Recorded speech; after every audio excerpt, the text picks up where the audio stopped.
25 centuries ago, a man sat beneath a tree asking the same question.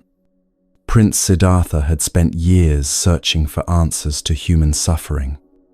Then one night, he stopped searching and simply looked. What he discovered changed everything. He saw that nothing arises by chance, but not because of fate or destiny. He discovered something far more practical. Everything comes from causes and conditions you can actually understand. That moment of crisis you're experiencing, it has causes. That confusion you feel, it arose from conditions. And here's what matters. When you see this clearly, you discover something remarkable. You find freedom.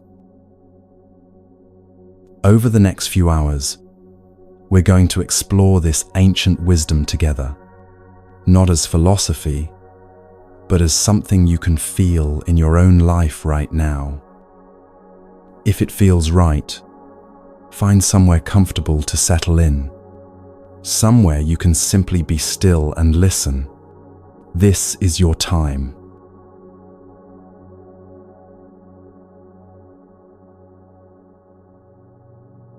Think about the last time something upset you. Maybe someone said something thoughtless, or a plan fell through. In that moment, it probably felt like the problem just appeared out of nowhere, like life was randomly throwing obstacles at you. But what if that's not how things actually work? The Buddha discovered something so fundamental, so transformative, that he called it the heart of his awakening. He called it pratitya samutpada, dependent origination. And before your mind says, "That sounds complicated," stay with me, because this is the most practical teaching you'll ever encounter. Here's what it means in the simplest terms. Nothing exists on its own. Not one single thing in your life arose independently. Everything, every feeling, every situation, every moment of joy or suffering came into being because of causes and conditions. Imagine dropping a stone into a still lake. The moment it touches the water, ripples spread outward in every direction. Those ripples touch the shore, interact with the wind, merge with other ripples. Each ripple is both an effect of the stone and a cause of new movements in the water. Your life is like that lake. Every action you take, every word you speak, every thought you hold, these are stones dropping into water. The ripples spread in ways you can see and in ways you cannot. They interact with countless other ripples from countless other sources. And from this vast, intricate web of causes and conditions, your experience arises. This isn't poetry. It's not a metaphor for something mystical. The Buddha was describing the actual mechanics of how reality works. When the Buddha first explained this teaching, he wasn't sitting in a temple giving a formal sermon. He was talking to a wanderer named Kachayana, someone genuinely searching for truth. Kachayana had been caught in the same trap so many of us fall into, thinking in absolutes. Either things exist permanently, or they don't exist at all. Either we have total control, or no control at all. Either everything matters, or nothing matters. The Buddha looked at him with compassion and said something revolutionary. He said the world tends to grasp at two extremes: existence and non-existence. But someone who sees with right understanding doesn't get caught in either extreme. They see that when this exists, that comes to be. When this ceases, that ceases. It sounds simple, almost too simple. But hidden in those words is the key to understanding why your life is the way it is right now. Let's make this personal. That anxiety you feel sometimes, it didn't just appear. It arose from conditions, maybe a thought about the future, a memory from the past, tension in your body, lack of sleep, caffeine, a conversation from yesterday. None of these caused the anxiety alone. They came together, they met, and in that meeting, anxiety arose. And here's what changes everything. If anxiety arose from conditions, it will cease when those conditions change. It's not permanent. It's not who you are. It's a weather pattern moving through the sky of your awareness. The same is true for joy, for peace, for every experience you've ever had. Think about a flower growing in a garden. Did the flower create itself? No. It needed a seed, but the seed alone isn't enough. It needed soil, water, sunlight, the right temperature. It needed the gardener who planted it, the rain that fell, the earth that held it. It needed countless causes stretching back further than we can trace. The evolution of flowering plants, the formation of the earth, the light from a star, 93 million miles away. The flower is not separate from these conditions. It is these conditions, expressing themselves in the form we call a flower. You are like that flower.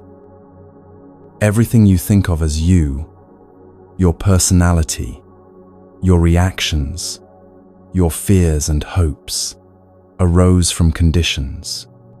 Your childhood, your culture, the books you've read, the people you've loved, the losses you've endured, the meals you've eaten, the sleep you've had. Conditions upon conditions upon conditions, reaching back through generations, through time itself. This is not about removing your agency or saying you're helpless. Actually, it's the opposite. When you understand dependent origination, you realize you have more power than you thought, just not the kind of power you imagined. You can't control the ocean, but you can learn to navigate it. You can't stop ripples from moving through the water, but you can choose what stones you drop. Every moment, you're participating in this web of causation. The thoughts you cultivate become the lens through which you see the world. The words you speak become conditions for how others respond to you. The intentions you hold shape the quality of your actions. And all of this creates ripples. Some immediate, some that won't manifest for years. The Buddha taught that there are different types of conditions. Some are like roots, fundamental causes that give rise to effects. Some are like supports, necessary conditions without which nothing can arise. Some are like the immediate trigger, the final condition that brings something into being. Think about a fire. You need fuel. That's the root condition. You need oxygen. That's the supporting condition. You need a spark. That's the immediate condition. Remove any one of these, and fire cannot exist. Anger works the same way. The root might be an old wound, a belief about how things should be. The support might be stress, exhaustion, feeling unheard. The spark might be one comment, one moment that tips everything over. Understanding this doesn't make the anger disappear instantly, but it shows you where you can work. You can't always control the sparks life throws at you, but you can remove the fuel. You can reduce the supporting conditions. And when you do, even when sparks fly, the fire doesn't catch. Here's something the Buddha emphasized that often gets missed. This isn't just about your personal experience. Everything is woven together. Your suffering and my suffering aren't separate. When you're in pain, it creates conditions that ripple outward to everyone around you. When you find peace, that peace also radiates. We're not isolated islands of consciousness. We're part of an intricate living web where everything affects everything else. This is why the Buddha taught that genuine wisdom naturally gives rise to compassion. When you truly see dependent origination, you can't help but understand that we're in this together. The boundary between my suffering and your suffering starts to blur. That driver who cut you off in traffic, their action arose from conditions. Maybe they're rushing to the hospital. Maybe they didn't see you. Maybe they're operating from old patterns of aggression that they learned in childhood. This doesn't excuse the action, but it helps you see it clearly. And seeing clearly, you're less likely to add your own stone of anger to the lake, creating more ripples of suffering. The teaching of dependent origination is ultimately a teaching of freedom. When you believe things happen randomly, you feel like a victim of chaos. When you believe everything is predetermined by fate or a cosmic plan, you feel helpless. But when you understand that everything arises from causes and conditions, and that you're constantly participating in creating those conditions, you step into a different relationship with life. You start to see that your choices matter, not because they control everything, but because they're part of the vast web of causation. You become more careful with your thoughts, knowing they create the conditions for future thoughts. You become more conscious of your words, seeing how they ripple out into the world. You pay attention to your actions, understanding that each one plants seeds. And gradually, something shifts. You stop asking, "Why is this happening to me?" and start asking, "What conditions gave rise to this?" That question changes everything because it moves you from victimhood to understanding, from helplessness to engagement. The Buddha didn't discover dependent origination through reasoning or philosophy. He saw it directly, the way you might suddenly see the pattern in a complex painting. And once you see it, you can't unsee it. Life stops looking like a series of random events or predetermined fate and starts revealing itself as a flowing river of causes and conditions, always changing, always responsive. Right now, as you listen to these words, conditions are present. Maybe you're tired or alert. Maybe something in your life is troubling you or bringing you joy. Maybe you're alone or surrounded by others. All of these conditions are shaping how you hear and understand what's being shared. And what you take from this moment will become a condition for future moments, a new way of seeing, a question that lingers, a sense of possibility.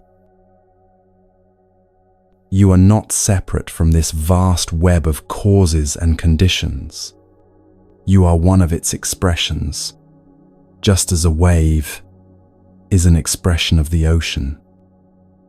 And understanding this, really understanding it, not just intellectually but in your bones, this is the beginning of wisdom.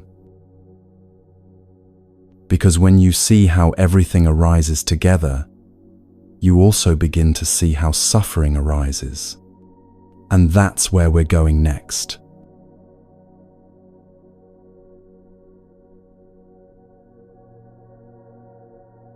There's a photograph somewhere, maybe in a drawer, maybe on your phone, of a moment you wanted to hold forever. A day when everything felt right. A person you loved. A version of yourself you miss. And if you're honest, there's an ache when you look at it. Not just nostalgia, but something deeper. A quiet grief for what can never return. The Buddha had a word for this universal experience. He called it anicca, impermanence. And he said it was one of the 3 fundamental characteristics of all existence, not as a pessimistic observation, but as a doorway to freedom. Everything changes.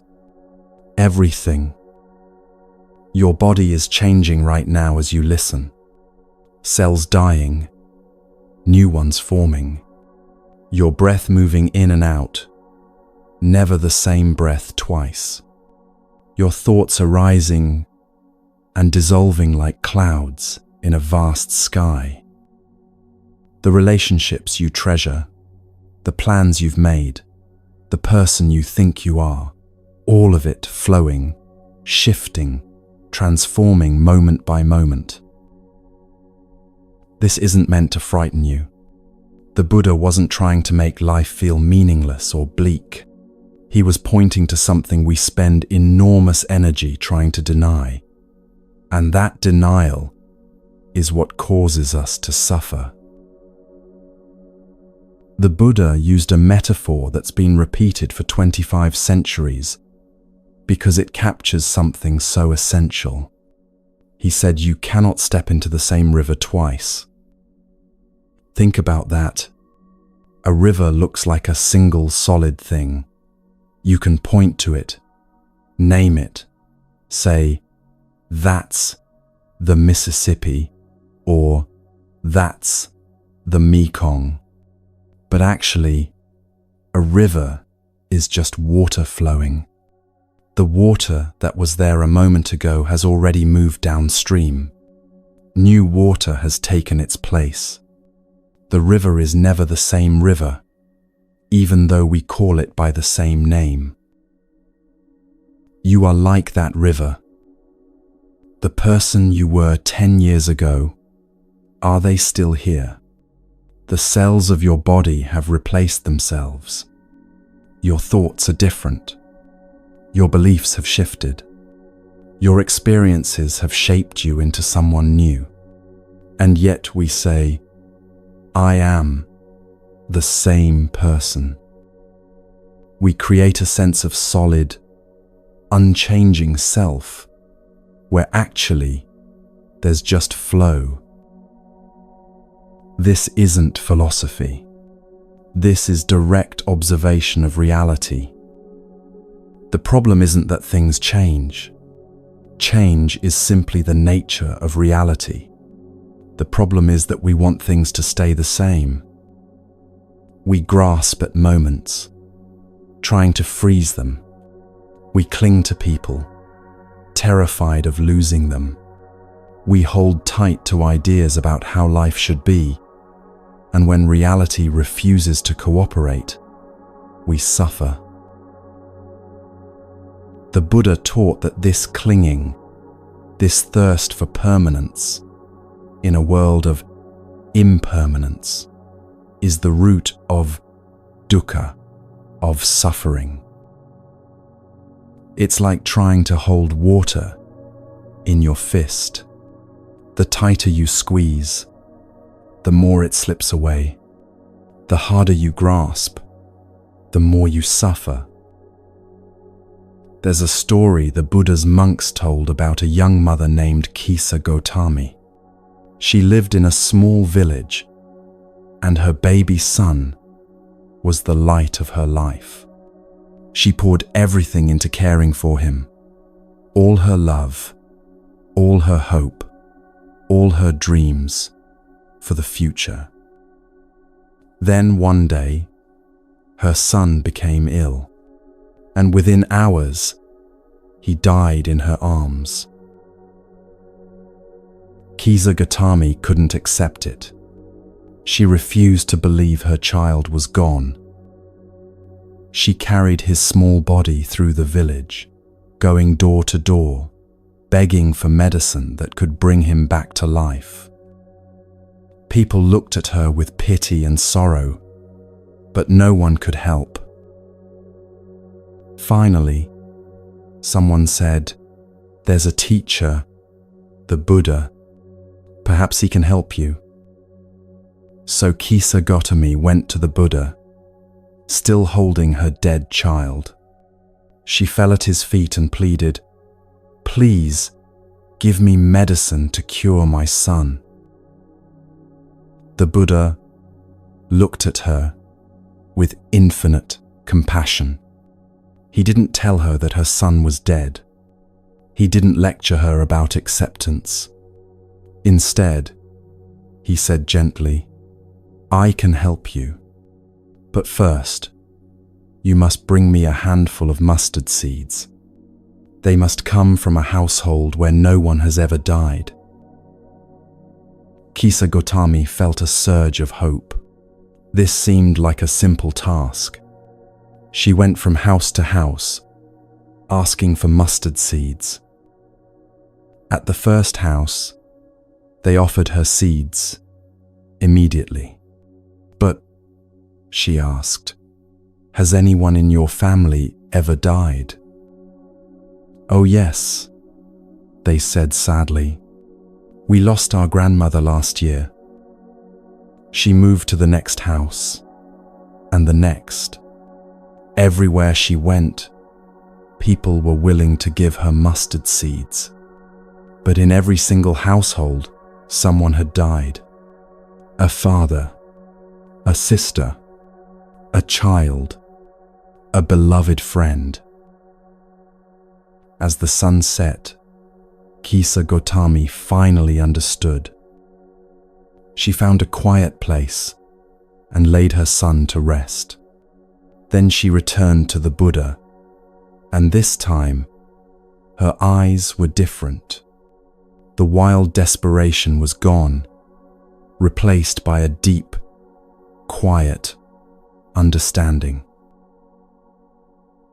"I could not find a single house untouched by death," she said softly. The Buddha nodded. "You thought you were alone in your grief, but death comes to all beings. This is the nature of life. Those who we love, those who we are, all subject to change, to aging, to death. No one escapes this truth."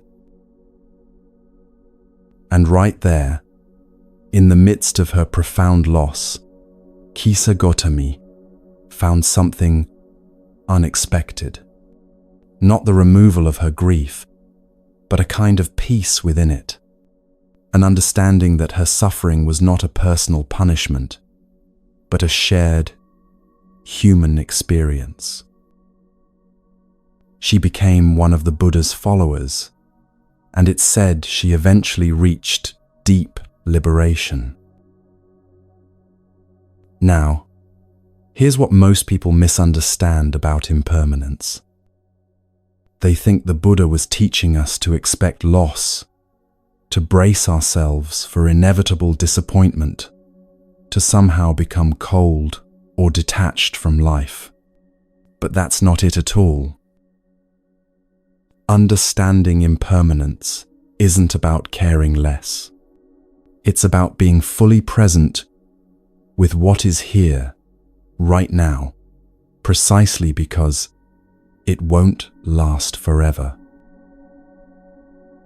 There's a teaching that comes from Zen Buddhism about autumn trees. Watch a tree as fall arrives. Its leaves turn brilliant colors: gold, crimson, amber, a final burst of beauty before they fall. The tree doesn't cling to its leaves. It doesn't suffer as they drop away, one by one. It doesn't try to hold on to summer or resist the coming winter. The tree simply lets go. And in that letting go, there's a kind of grace. The leaves fall, and the tree stands bare and beautiful in its own way. Then spring comes, and new leaves grow. Not the same leaves, but new life emerging from the same trunk, the same roots. This is the rhythm of existence. Nothing stays, but nothing is truly lost either. Everything transforms. When you really understand impermanence, not just intellectually, but in your lived experience, it changes how you relate to everything. You stop taking moments for granted. That ordinary Tuesday morning with coffee and sunlight streaming through the window becomes precious because you know it's unrepeatable. The people you love become more dear, not less, because you understand that your time together is limited and therefore sacred. You also stop clinging so desperately to pleasant experiences, trying to make them last forever. You learn to enjoy them fully while they're here, then let them go when they pass. Like holding a butterfly gently in your open palm, appreciating its beauty without grasping, knowing it will fly away, and that's okay.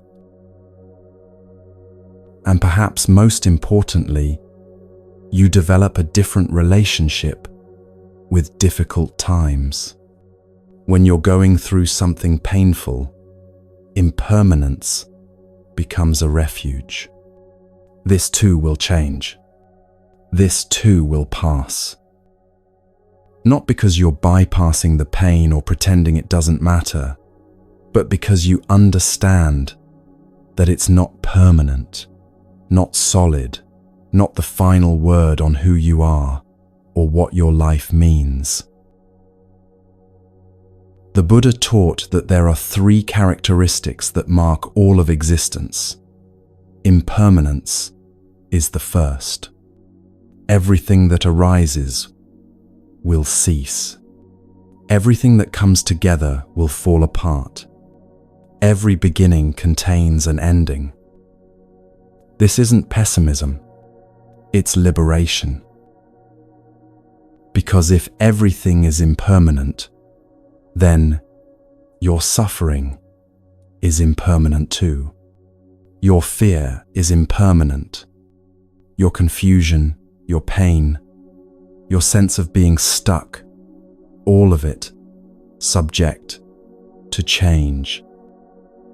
Nothing has the power to define you forever, because nothing lasts forever. And right now, in this moment, you can practice with this truth. Notice your breath. It comes in, then it goes out, and that breath is gone, never to return. Another breath arises. Different air, different moment. Your body knows impermanence intimately. Every breath a small death and rebirth. Notice your thoughts. One arises. Worry about tomorrow, maybe, or a memory from yesterday. You don't have to push it away. Just watch it.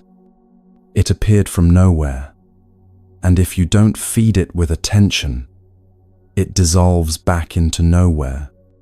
Another thought arises to take its place.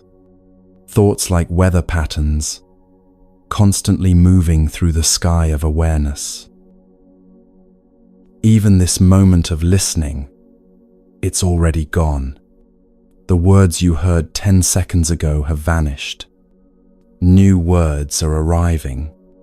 The person you were when this chapter began is not quite the same person listening now. Something has shifted, even if it's subtle. That's impermanence, happening in real time. The Buddha didn't teach impermanence to make you sad. He taught it to wake you up, to help you stop wasting energy fighting against the nature of reality, to show you that freedom isn't found in making things permanent, but in learning to dance with change, to reveal that the very thing you've been resisting, this constant flow and transformation, is actually the doorway to peace. When you stop demanding that life stand still, you can finally be here for the life that is. And that brings us to something crucial, because if everything is impermanent, if there's nothing solid to grasp, then what about you? What about this sense of I that seems so real, so permanent? That's where the teaching goes even deeper.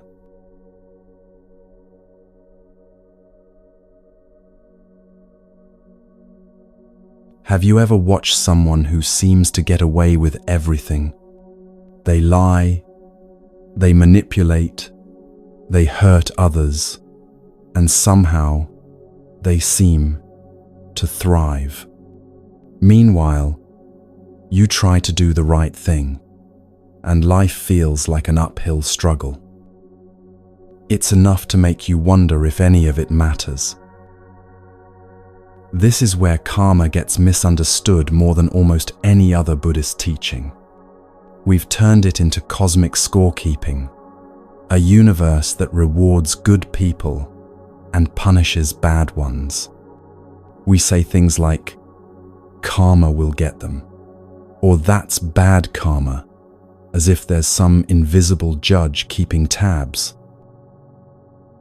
But that's not what the Buddha taught at all.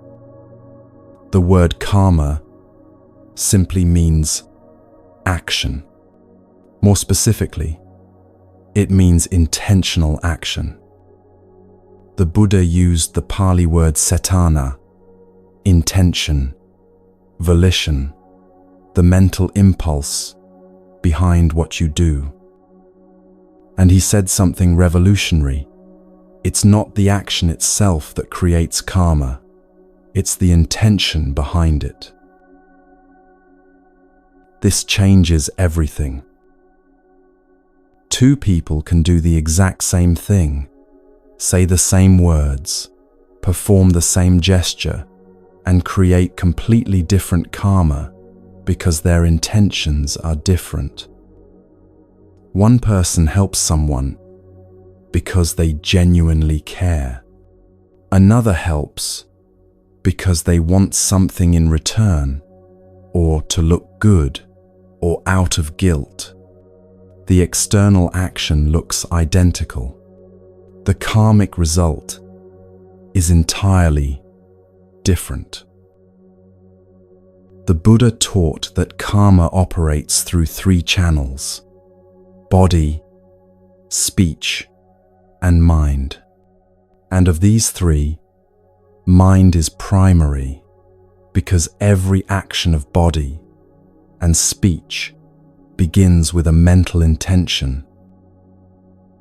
When you speak harsh words, that creates karma, but the karma was already forming in your mind before your mouth opened, in the moment of anger, in the intention to hurt or defend yourself. When you act with your body, helping someone or pushing past them on a crowded street, the karma is in the intention driving that action. This is why the Buddha said you can create karma even without moving or speaking.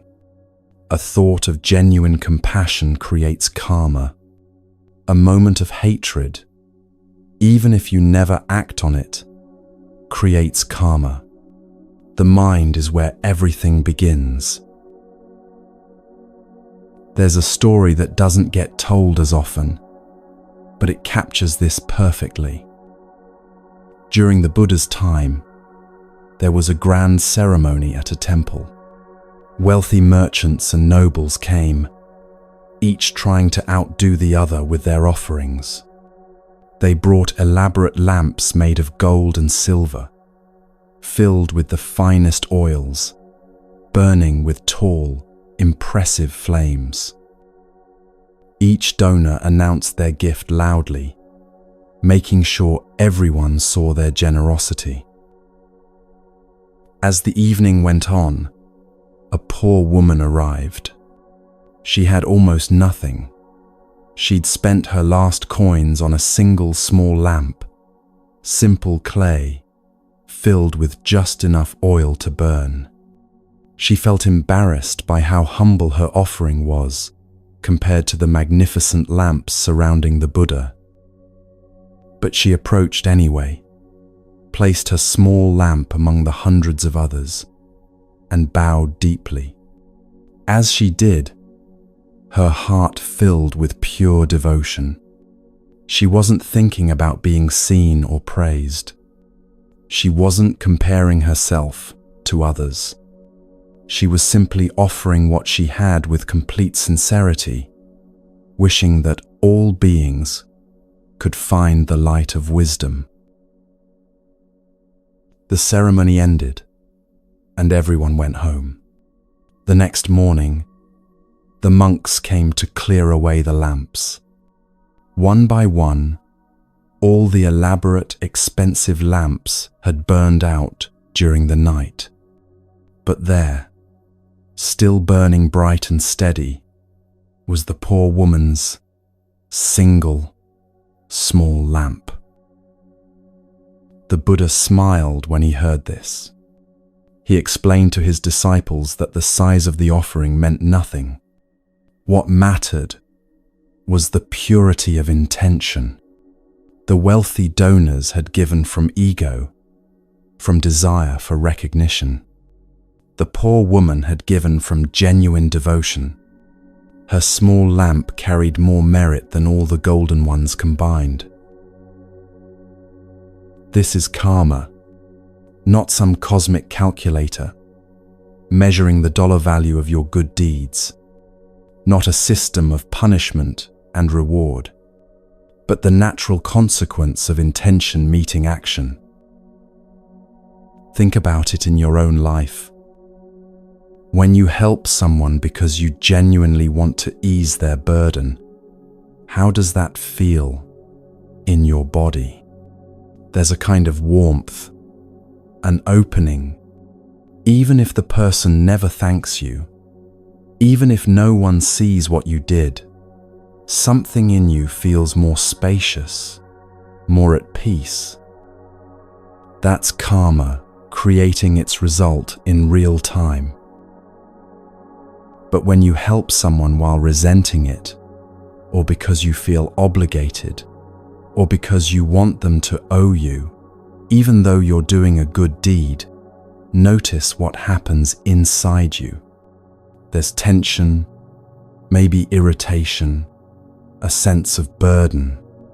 The external action is helping, but the internal result is suffering. That's also karma. The Buddha was very clear that karma is not fate. It's not predestination. Yes, your past actions have created conditions that affect your present experience. But right now, in this moment, you're creating new karma. You're planting new seeds, and those seeds will shape future conditions. The past influences the present, but it doesn't imprison you. This is radically empowering when you really understand it. You might not be able to change what happened yesterday or last year. You can't undo the karma you've already created. But right now, this moment, you have a choice about what intentions you're cultivating, what actions you're taking, what seeds you're planting. If you've been living with patterns of anger, you've probably noticed they tend to perpetuate themselves. Anger becomes a habit. Your mind gets grooved into reactivity. That's karma at work.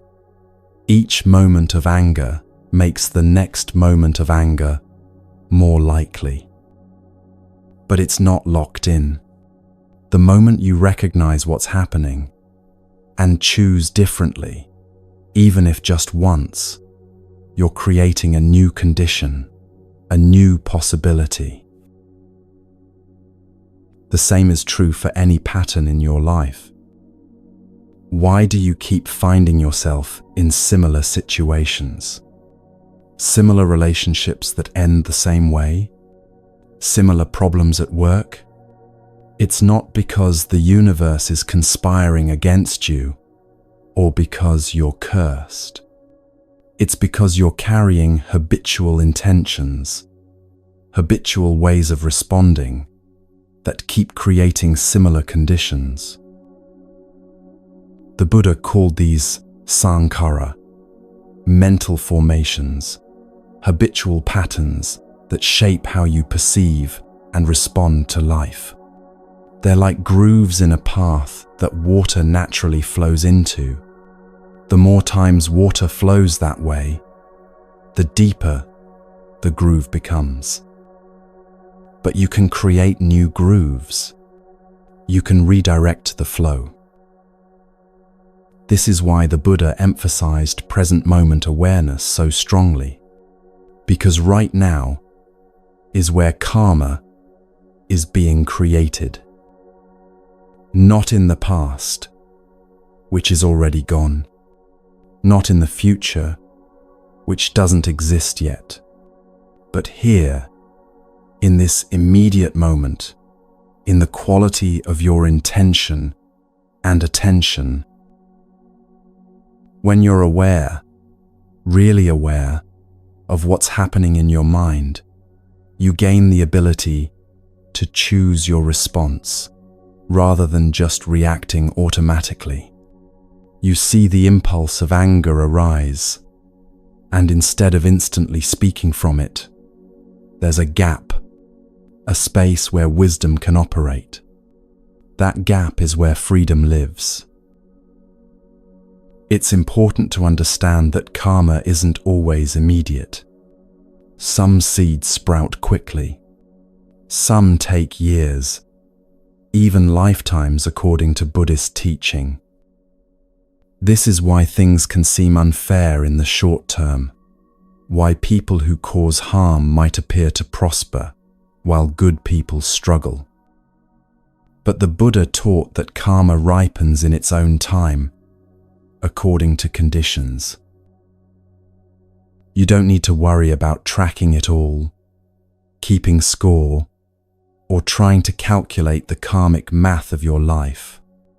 That would be exhausting and pointless. Instead, the practice is simpler. Pay attention to your intentions. Notice what's motivating your actions. Are you operating from greed, hatred, or delusion? Or from generosity, compassion, and wisdom? That's all you need to know. There's a beautiful phrase in the Dhammapada, a collection of the Buddha's teachings. It says, "Mind precedes all phenomena. Mind matters most. Everything is mind, made." Your intentions are shaping your world right now, in ways both subtle and profound.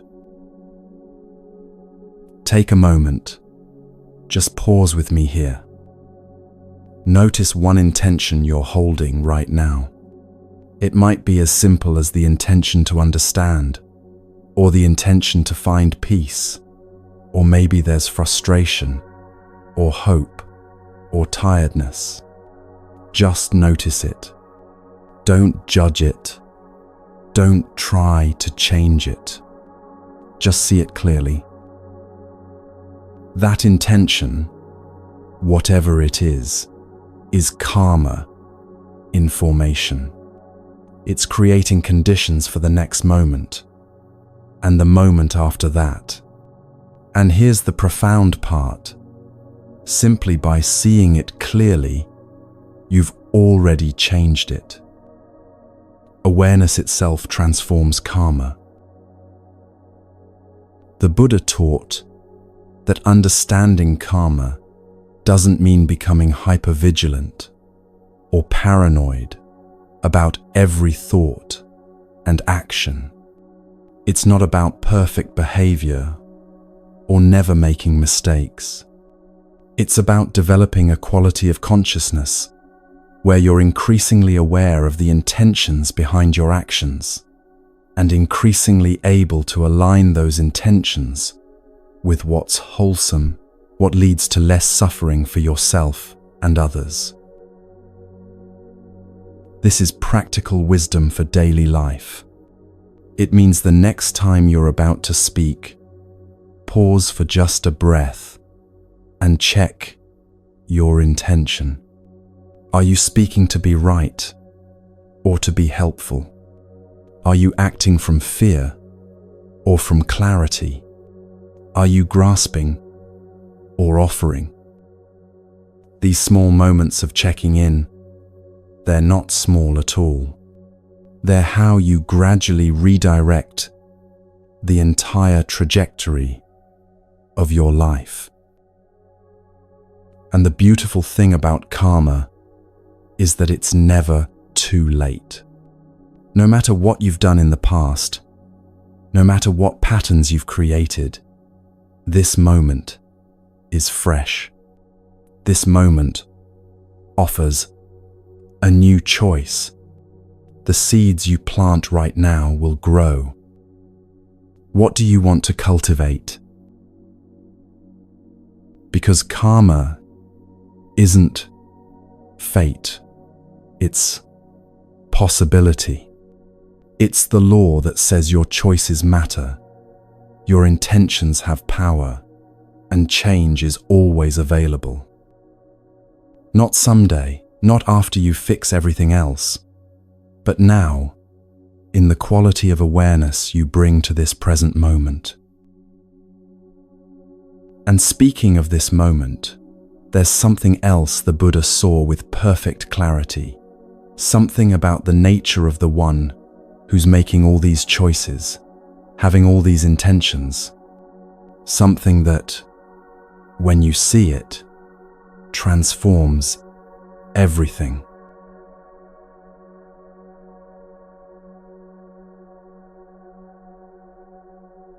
Let's pause here for just a moment. Feel your body, wherever you are right now. Notice your breath, just one full breath in and one full breath out. What the Buddha taught next reveals why we suffer, and more importantly, how we can be free.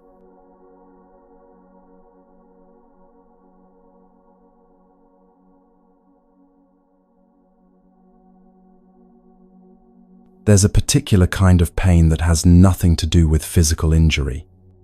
It's the ache of wanting something you can't have, the anxiety of trying to keep something that's slipping away, the restless feeling that this moment, this life, isn't quite enough.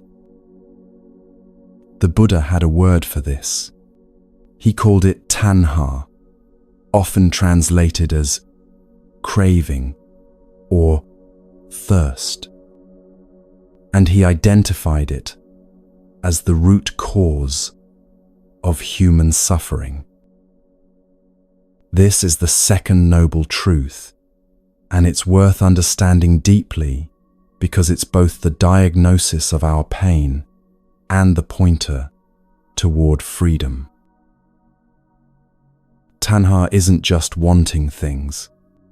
It's a deeper, more pervasive thirst, a constant leaning away from what is toward what we wish were true. It's the mind that's never quite satisfied, always seeking, always grasping, always trying to arrange life into a more comfortable configuration. The Buddha described 3 types of craving. First, there's craving for sensory pleasure, the pull toward anything that feels good, not just obvious things like food or physical comfort, but also pleasant experiences, nice words, beautiful sights, anything that creates a hit of satisfaction. This craving isn't wrong or bad, but notice what happens when you get what you want. The satisfaction doesn't last. Soon, you're hungry again, restless again, wanting the next thing. Think about eating your favorite meal. The first few bites might be wonderful, but by the end, the pleasure has already faded. You're full, but the craving doesn't stop. It just shifts to something else. Maybe now you want dessert, or you're already thinking about tomorrow's pleasure. The nature of sensory craving is that it can never be fully satisfied because pleasant sensations, by their nature, are impermanent. This is why buying things rarely brings lasting happiness. You want something, maybe new clothes, a better phone, a nicer home. You believe getting it will make you happy. And for a moment, maybe it does. But soon the novelty wears off, and the wanting mind is already looking for the next thing. It's not that having nice things is wrong. It's that looking to them for lasting satisfaction is like drinking salt water when you're thirsty. Second, there's craving for existence, the deep desire to be, to become, to establish yourself as someone. This is the drive behind ambition, the need for recognition, the endless project of building and maintaining an identity. I want to be successful, respected, loved, remembered. Again, nothing wrong with growing or achieving, but underneath is often this anxious grasping, a fear that without these things, you'll somehow cease to matter. This kind of craving shows up in subtle ways. The need to be right in an argument isn't really about the facts. It's about maintaining an image of yourself as intelligent or knowledgeable. The discomfort when someone doesn't recognize your contribution isn't about fairness. It's about the craving to be seen, to exist in others' awareness. We're constantly trying to shore up this sense of self, to make it solid and permanent, even though the Buddha taught that this very project is what creates suffering. Notice how much energy goes into maintaining your image of who you are. You dress a certain way, speak a certain way, carefully curate what others see. You feel anxious when that image is threatened. You feel elated when it's confirmed. All of this is craving for existence, the desperate attempt to be someone solid and permanent in a world where everything is fluid and changing. Third, and perhaps most subtle, is craving for non-existence, the wish to escape, to not be, to make uncomfortable things disappear. This shows up as avoidance, numbing, the desperate desire for pain to end. Sometimes it's literal, the exhausted thought, I just want this to be over. Sometimes it's more subtle, distracting yourself from difficult feelings, rushing past the present moment towards some imagined future where things will be better. You can see this craving in how we relate to boredom or discomfort. The moment something becomes unpleasant or unstimulating, we reach for our phones, turn on the television, eat something, do anything to escape the present experience. We're craving non-existence of this moment, this feeling, this reality as it is. This craving for non-existence also appears in how we relate to parts of ourselves we don't like. I wish I wasn't so anxious. I hate that I'm like this. I want this part of me to just disappear. But what we resist persists, as the saying goes. The attempt to annihilate parts of your experience only gives them more power. All three forms of tanha have something in common. They're fighting against reality, as it is. The Buddha wasn't saying you shouldn't enjoy pleasant things or have goals or want relief from pain. He was pointing to something more subtle, the way we grasp at these experiences, trying to freeze them in place or push them away, creating a constant tension between what is and what we want to be. There's a teaching attributed to the Thai forest master Ajahn Chah that captures this perfectly. He would hold up a beautiful glass and say, "I love this glass. It holds water perfectly. The light catches it in lovely ways. And to me, this glass is already broken." His students would look confused. The glass was clearly intact, sitting right there in his hand. He'd continue, "I enjoy this glass now, but I understand that someday, maybe today, maybe years from now, it will slip from a hand or get knocked off a shelf, and it will shatter. When I understand this, I can appreciate the glass fully in this moment, without the suffering of clinging to it. And when it does break someday, I can say, of course." This is love without attachment. It's not that you stop caring or become cold and distant. It's that you hold things lightly, with open hands instead of clenched fists. You enjoy the glass while it's here, or the relationship, or the phase of life, or the moment of happiness, knowing it won't last forever, and that's okay. The teaching of the already broken glass applies to everything in your life. Your health is already compromised. Aging is happening right now. Your relationships are already changed. Every conversation shifts things. Every day brings new conditions.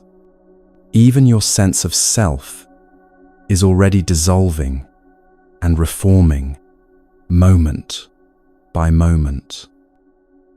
When you see this clearly, you can appreciate what's here without the desperate clinging that turns appreciation into anxiety. The difference between love and clinging is subtle but crucial. Love says, I care about you, I want you to be happy, I value our connection.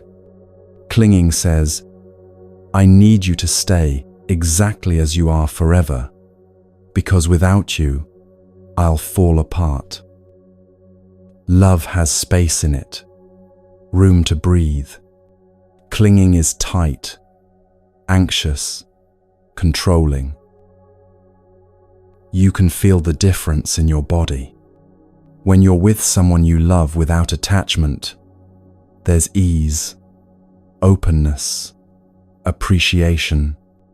When you're clinging, there's tension, fear of loss, a constant checking. Are they still there? Do they still care? Will this last? The same applies to everything in life. You can work toward goals without being attached to specific outcomes. You can appreciate your health without being terrified of aging. You can enjoy this moment without desperately trying to make it permanent. Think about your own life right now. What are you grasping at? Maybe it's a relationship you're afraid of losing. Maybe it's an image of yourself you're trying to maintain. Maybe it's a situation you're desperately trying to change, or one you're clinging to, afraid of what comes next. Can you feel that grasping? It's often a tightness in the chest, a restlessness in the mind, a quality of leaning forward or pulling back instead of being here. The Buddha taught that this grasping itself is the problem, not the thing you're grasping at. You could have everything you want, and tanha would just find something new to grasp. You could lose everything, and tanha would grasp at the wish for things to be different. The content changes, but the grasping remains.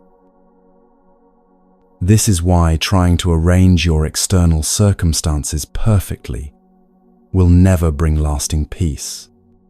As long as there's craving, there's suffering, not because you can't get what you want, but because wanting itself creates a gap between you and reality, and in that gap, suffering lives.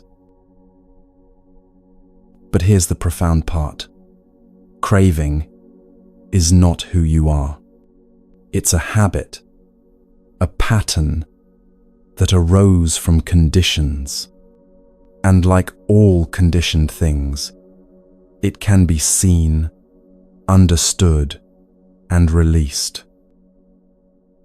When you recognize craving arising, right there in the moment, before you believe its story or follow its pull, something shifts.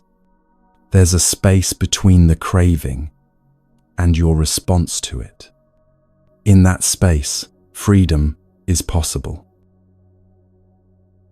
You don't have to fight the craving or judge yourself for having it. Just see it clearly. There's wanting. There's the pull towards something pleasant. There's resistance to what is. Seeing it clearly is enough. It loosens the grip. The Buddha wasn't asking you to eliminate all desires or live like a stone. He was inviting you to see how much suffering you create through unnecessary grasping, and to discover the peace that comes when you can engage with life fully without that desperate clinging. You can still prefer health to sickness, connection to loneliness, ease to struggle. But you don't need to grasp at those preferences so tightly that the natural flow of life becomes a source of constant anxiety. This understanding brings tremendous relief, because it means your peace doesn't depend on getting everything you want or avoiding everything you fear. It depends on your relationship with wanting and fearing, and that's something you can actually work with.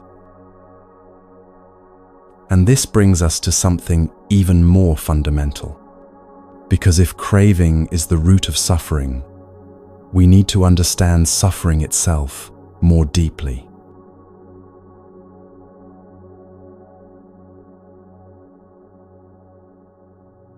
The Buddha said something radical about pain that most spiritual teachings avoid.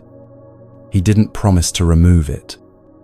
He didn't say that awakened people never experience difficulty. What he said was this: there's pain, and then there's suffering, and they're not the same thing. Dukkha is the Pali word most often translated as suffering, but it means something broader and more subtle. It includes obvious suffering, pain, loss, grief, but it also includes the dissatisfaction lurking beneath even pleasant experiences, the way nothing quite settles, the subtle stress of trying to hold it all together. The first noble truth is simple: dukkha exists. Life contains difficulty.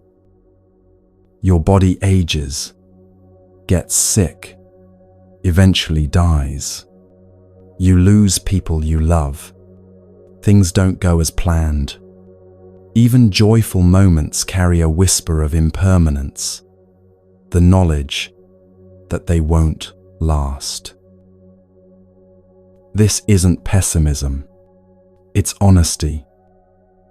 And the Buddha's point wasn't to make you depressed. It was to stop you from wasting energy, pretending pain shouldn't exist, or that you can live in permanent comfort if you just arrange things correctly. Most of us operate under an unexamined assumption that life should be comfortable, that suffering is a mistake, that if we're experiencing pain, something has gone wrong. But the Buddha said no. Dukkha is woven into the fabric of conditioned existence. It's not a bug, it's a feature. And recognizing this doesn't make you a pessimist. It makes you realistic, which is the foundation for genuine peace. There's a teaching from the Salatha Sutta, the Sutra of the Arrow, that explains this beautifully. The Buddha said, when an untrained person experiences pain, it's like being struck by an arrow. Then, because they don't understand what's happening, they shoot themselves with a second arrow, worrying about the pain, resenting it, telling stories about how unfair it is, spinning out into anxiety about the future, or regret about the past. So they suffer twice, once from the actual pain, and again from their reaction to it. But a trained person experiences the first arrow and stops there. They feel the pain, physical or emotional, but they don't add the second arrow of resistance and story making. The pain is painful, yes, but it's not compounded by layers of suffering about the pain. Think about the last time you experienced physical discomfort, maybe a headache or your back hurting after sitting too long. The actual sensation has a certain quality and intensity, but notice how much your mind adds to it. This shouldn't be happening. Why now? What if it gets worse? I hate this. All of that is the second arrow. The same thing happens with emotional pain. Sadness arises. That's the first arrow. Then comes the story. I shouldn't feel this way. Something's wrong with me. This means I'm broken. Will this ever end? Now you're suffering about your suffering, and that second layer often hurts more than the original feeling. The Buddha's teaching isn't about removing the first arrow. That's part of being human, being alive in a body that feels, in a life that changes.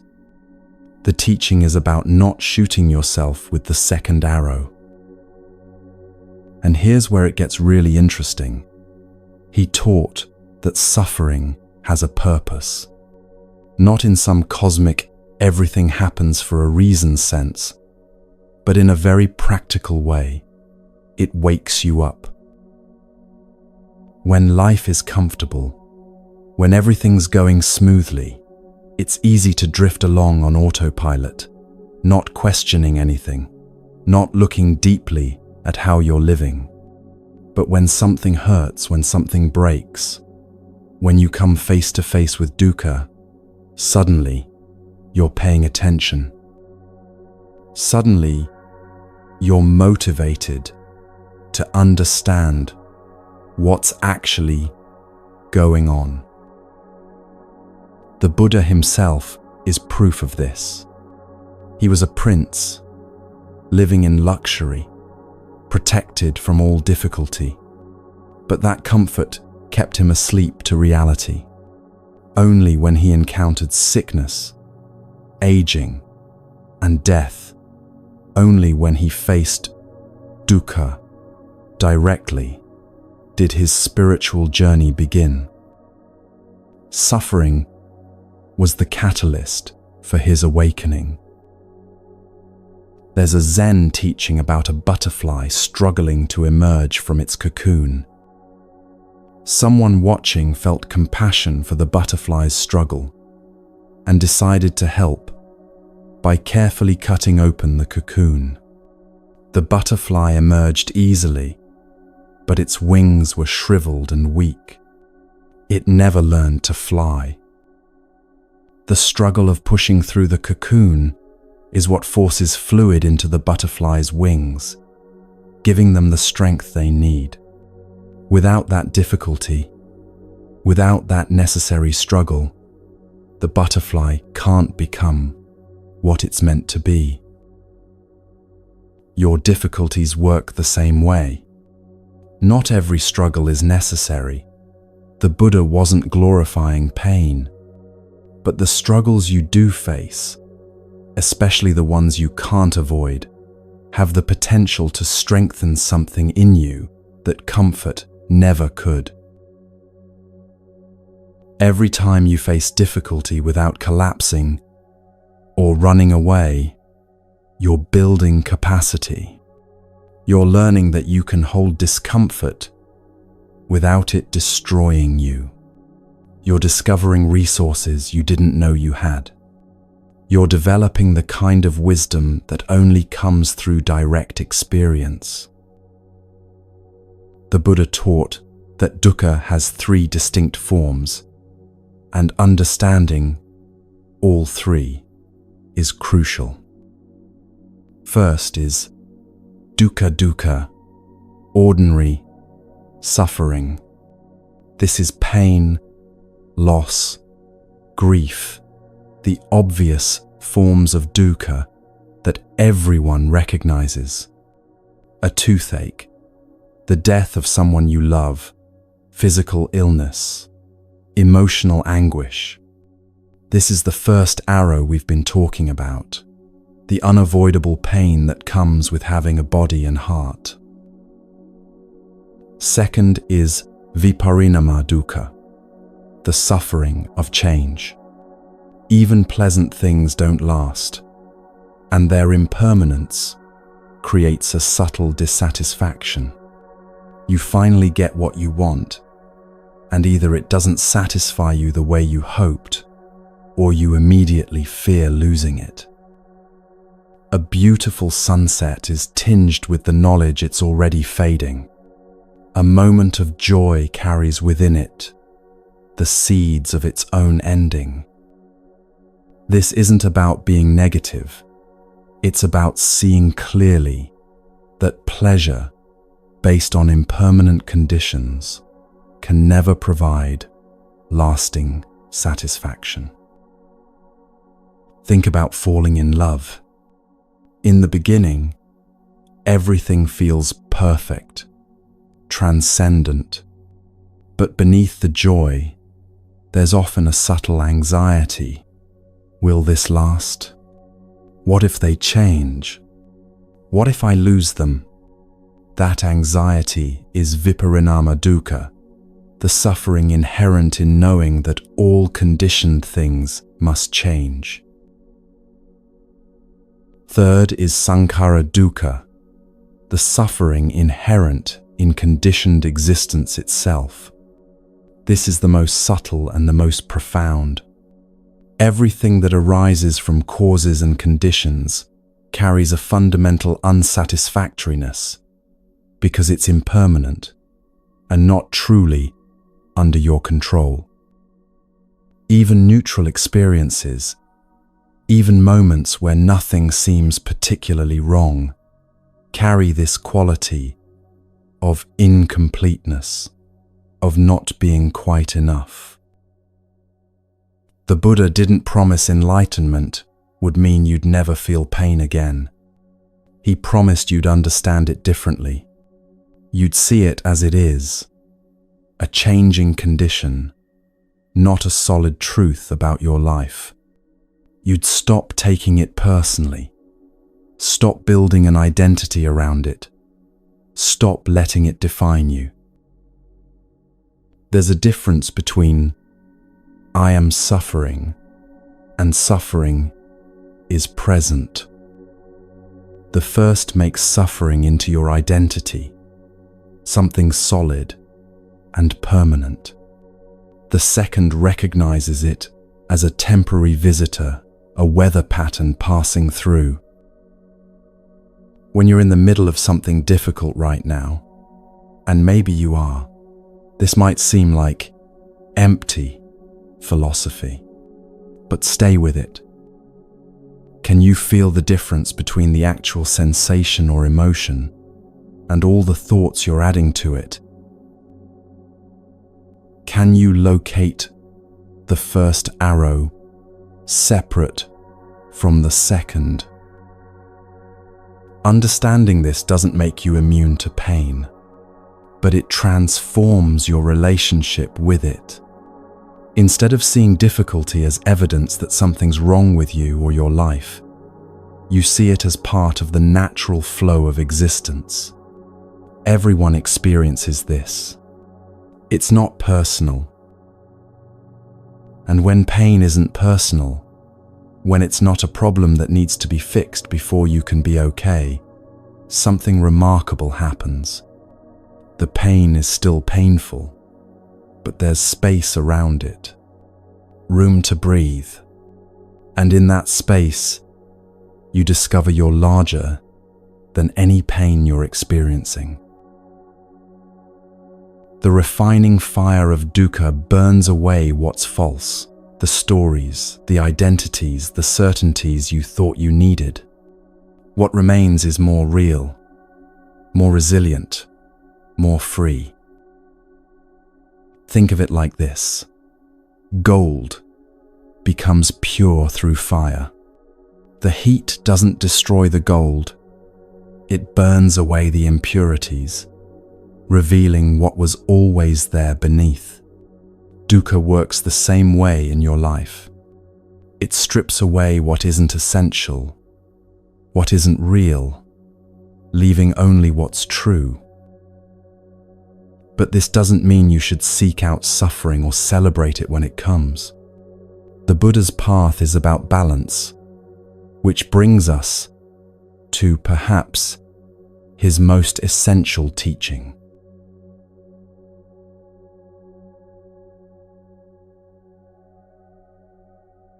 Before the Buddha was the Buddha, he was a seeker named Siddhartha, trying everything to find liberation. He practiced extreme asceticism, barely eating, pushing his body to the edge of death, believing that punishing the flesh would free the spirit. After 6 years of this, he was emaciated, weak, and no closer to understanding. One day, sitting by a river, he heard a boat passing by. On the boat, a music teacher was instructing his student about tuning a stringed instrument. If you tighten the string too much, it will break, the teacher said. If you leave it too loose, it won't play.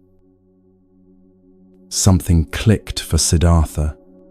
He realized he'd been living at extremes. First luxury and indulgence in the palace, then harsh denial and asceticism in the forest. Neither extreme led to freedom. The path must lie somewhere in between. He accepted food from a village girl, regained his strength, and sat down under a tree to practice with a different approach, not forcing, not avoiding, but finding balance. That night, he awakened. In his very first teaching after enlightenment, he spoke about this middle way. He said there are 2 extremes to avoid on the spiritual path. One is the pursuit of pleasure and sensory indulgence, believing happiness comes from getting what you want. The other is the pursuit of harsh self-denial, believing happiness comes from rejecting what you want. Both miss the point. The middle way isn't about finding a compromise between 2 extremes. It's about recognizing that the extremes themselves are the problem. It's a different way of relating to experience entirely, one that doesn't grasp or push away, but meets what is with clear seeing and appropriate response. This shows up everywhere in life. Think about how you relate to your own mind and emotions. One extreme is drowning in them, believing every thought, following every impulse, completely identified with every feeling that arises. The other extreme is trying to suppress everything, pushing away uncomfortable emotions, denying what you feel, attempting to transcend your humanity through force of will. The middle way is neither drowning nor suppressing. It's feeling what you feel without becoming it, noticing thoughts without believing their absolute truth, having emotions without letting them drive all your actions.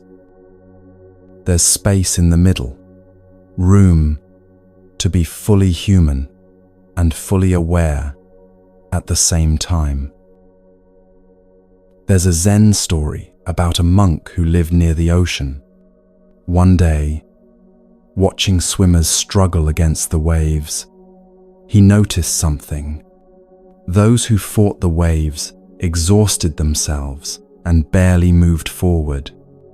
Those who gave up entirely were pulled out to sea by the current.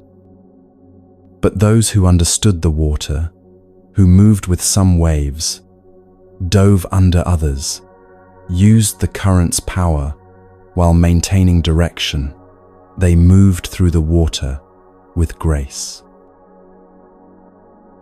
Life is like that ocean. You can't control the waves. Fighting them depletes you. Surrendering completely leaves you at their mercy.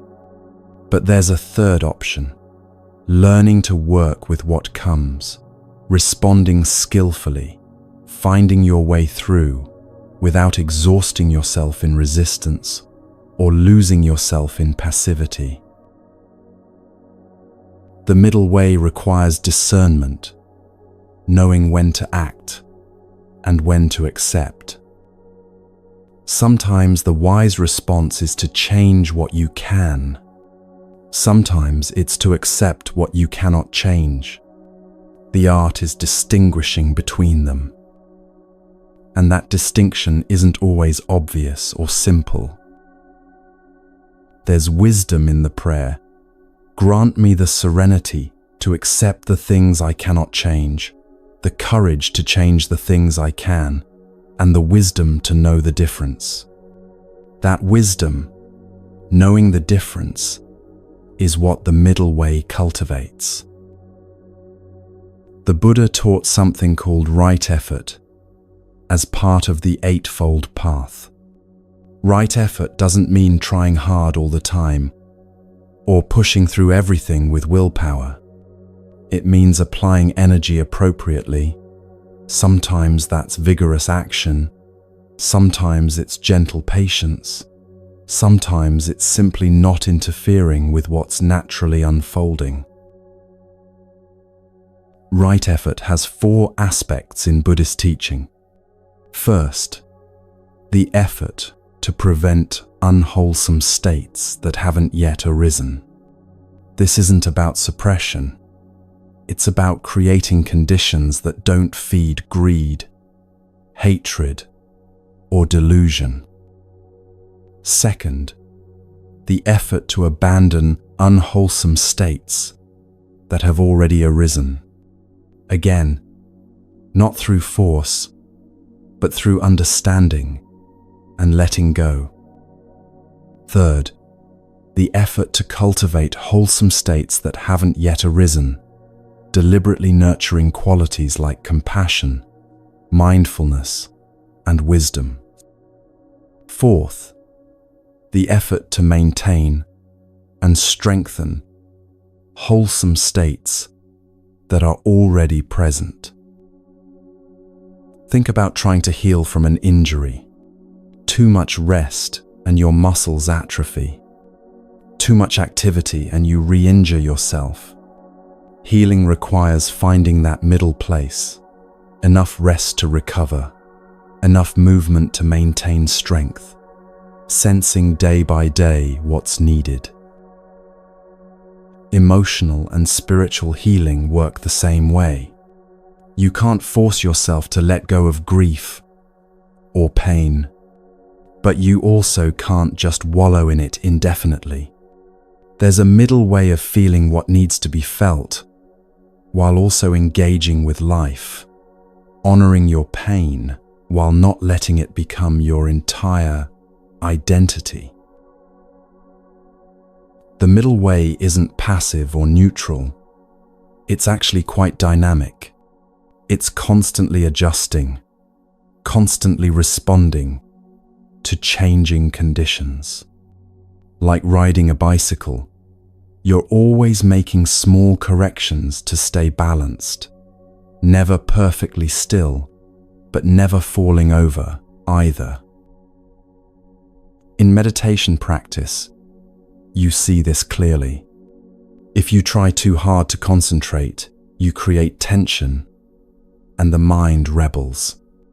If you don't try at all, you fall into drowsiness or distraction. The middle way in meditation is alert but relaxed, focused but not strained, a quality of effortless effort that paradoxically comes through practice. The Buddha used another metaphor for this. He said right effort is like carrying a bowl of oil filled to the brim. You must walk carefully enough not to spill it, but not so rigidly that you trip. Too much effort creates tension. Too little creates carelessness. The middle way is attentive presence without strain. Right now, wherever you are in your life, you can practice this. Notice if you're leaning into one extreme or another. Are you pushing too hard, trying to force something that needs time? Or are you avoiding something that needs your attention? Are you grasping at what you want, or running from what you fear? The middle is often uncomfortable because it doesn't give you the false comfort of certainty.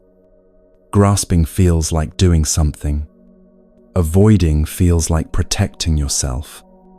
But the middle, this open, responsive awareness, requires you to sit with not knowing, to trust the process, to be present without controlling. And that brings us to why you keep finding yourself in the same situations, facing the same struggles. Because there's a cycle happening, and until you see it clearly, you'll keep going around and around.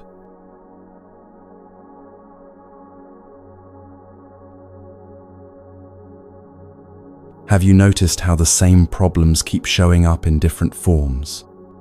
Different people, different circumstances, but somehow the same essential struggle. The Buddha called this samsara, the cycle of repeated patterns. Usually it's discussed in terms of rebirth across lifetimes, but it's just as relevant in understanding why your life feels stuck in certain grooves. You don't need to believe in reincarnation to see samsara at work. It's happening in your day-to-day life, maybe even moment to moment. The same reactions, the same stories, the same ways of responding to stress or intimacy or challenge, cycling through again and again. This isn't your fault, and it's not a character flaw. It's how the mind works. The Buddha taught about sankhara, mental formations, habitual patterns that get deeply grooved into your way of being. Think of them like paths through a forest. The more times you walk the same route, the clearer the path becomes, until eventually you follow it without even thinking. Your patterns of thinking, feeling, and acting are like this. Maybe you always respond to criticism with defensiveness. Maybe you shut down when conflict arises. Maybe you repeat the same relationship dynamics with different partners. Maybe you sabotage yourself right when things start going well. These aren't random. They're conditioned responses that arose from past experiences and then reinforced themselves through repetition. Each time you react the same way, you strengthen that pattern, making it more likely you'll react that way again. The Buddhist image for this is the bhavacakra, the wheel of becoming. At its center are three animals representing the forces that keep the wheel turning: a pig for ignorance, a snake for aversion, and a rooster for craving. These three keep you cycling through the same experiences over and over. Ignorance means not seeing clearly, acting on autopilot, not understanding the consequences of your actions, missing the patterns, even as you repeat them. It's like walking through life with blinders on, making the same choices again and again without noticing the results they create. Aversion means pushing away what's uncomfortable, running from difficult feelings, avoiding necessary conversations, denying what's true because it's painful to face. But what you resist doesn't disappear. It just shows up in different forms until you finally turn and face it. Craving means grasping at what feels good, chasing the next hit of pleasure or validation, believing happiness is just around the corner if you can get what you want. But satisfaction based on getting what you crave never lasts, so the cycle continues. Notice if this pattern sounds familiar. Something triggers you, maybe a small criticism or disappointment. Immediately, without conscious thought, your habitual response kicks in. Maybe you get defensive and lash out. Then you feel bad about lashing out, which triggers more reactivity. Now you're caught in a spiral, and before you know it, you've created the very conflict or disconnection you were trying to avoid. That's samsara in real time. The Buddha used a striking metaphor that appears in the Pali Canon. He said going back to old patterns of suffering is like a dog returning to its own vomit. Harsh image, but accurate. We know certain thoughts or behaviors make us miserable, yet we keep returning to them, almost compulsively. Why do we do this? Because the pattern is familiar, and familiarity feels safer than the unknown, even when the familiar is painful. Because we don't see the pattern clearly while we're in it. Because the momentary relief or satisfaction we get from following the pattern blinds us to its long-term consequences. There's also something the Buddha called papaninka, mental proliferation, the way one thought spawns 10 more, which spawn 100 more. You have one worry, then you worry about the worry, then you worry about the fact that you're always worrying. One thought of anger leads to memories of past grievances, fantasies of revenge, judgments about yourself for being angry. Before you know it, you're lost in a mental storm that started with one small trigger. Breaking free from samsara requires what the Buddha called right understanding, seeing clearly how these patterns operate, seeing the chain of cause and effect that keeps them going. The chain works like this. Ignorance leads to formation of patterns, which lead to consciousness taking a particular shape, which leads to certain perceptions, which lead to contact with experience, which leads to feeling, which leads to craving, which leads to grasping, which leads to becoming, which leads to more suffering. And around it goes. But here's the crucial insight. You can interrupt this chain at any point. You don't have to let it run its full course. The moment you recognize what's happening, oh, this is the pattern again, you've created a gap. In that gap of awareness, choice becomes possible. You're no longer on autopilot. The old path is still there, worn and familiar, but now you can see it, and seeing it, you can choose differently. This doesn't mean the pattern disappears overnight.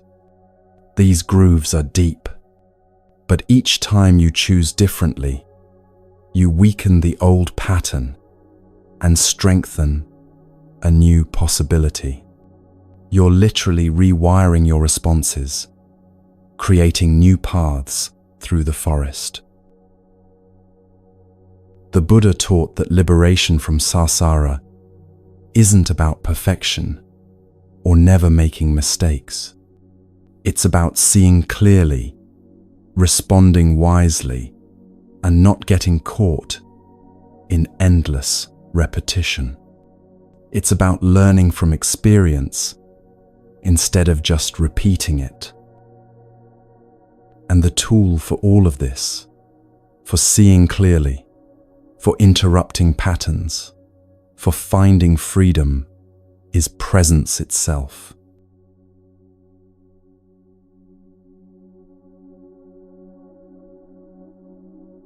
Everything we've explored so far points to one practice: being here, now, with what is. The Buddha called this sati, often translated as mindfulness or awareness. But it's not just a technique you do for 20 minutes on a cushion.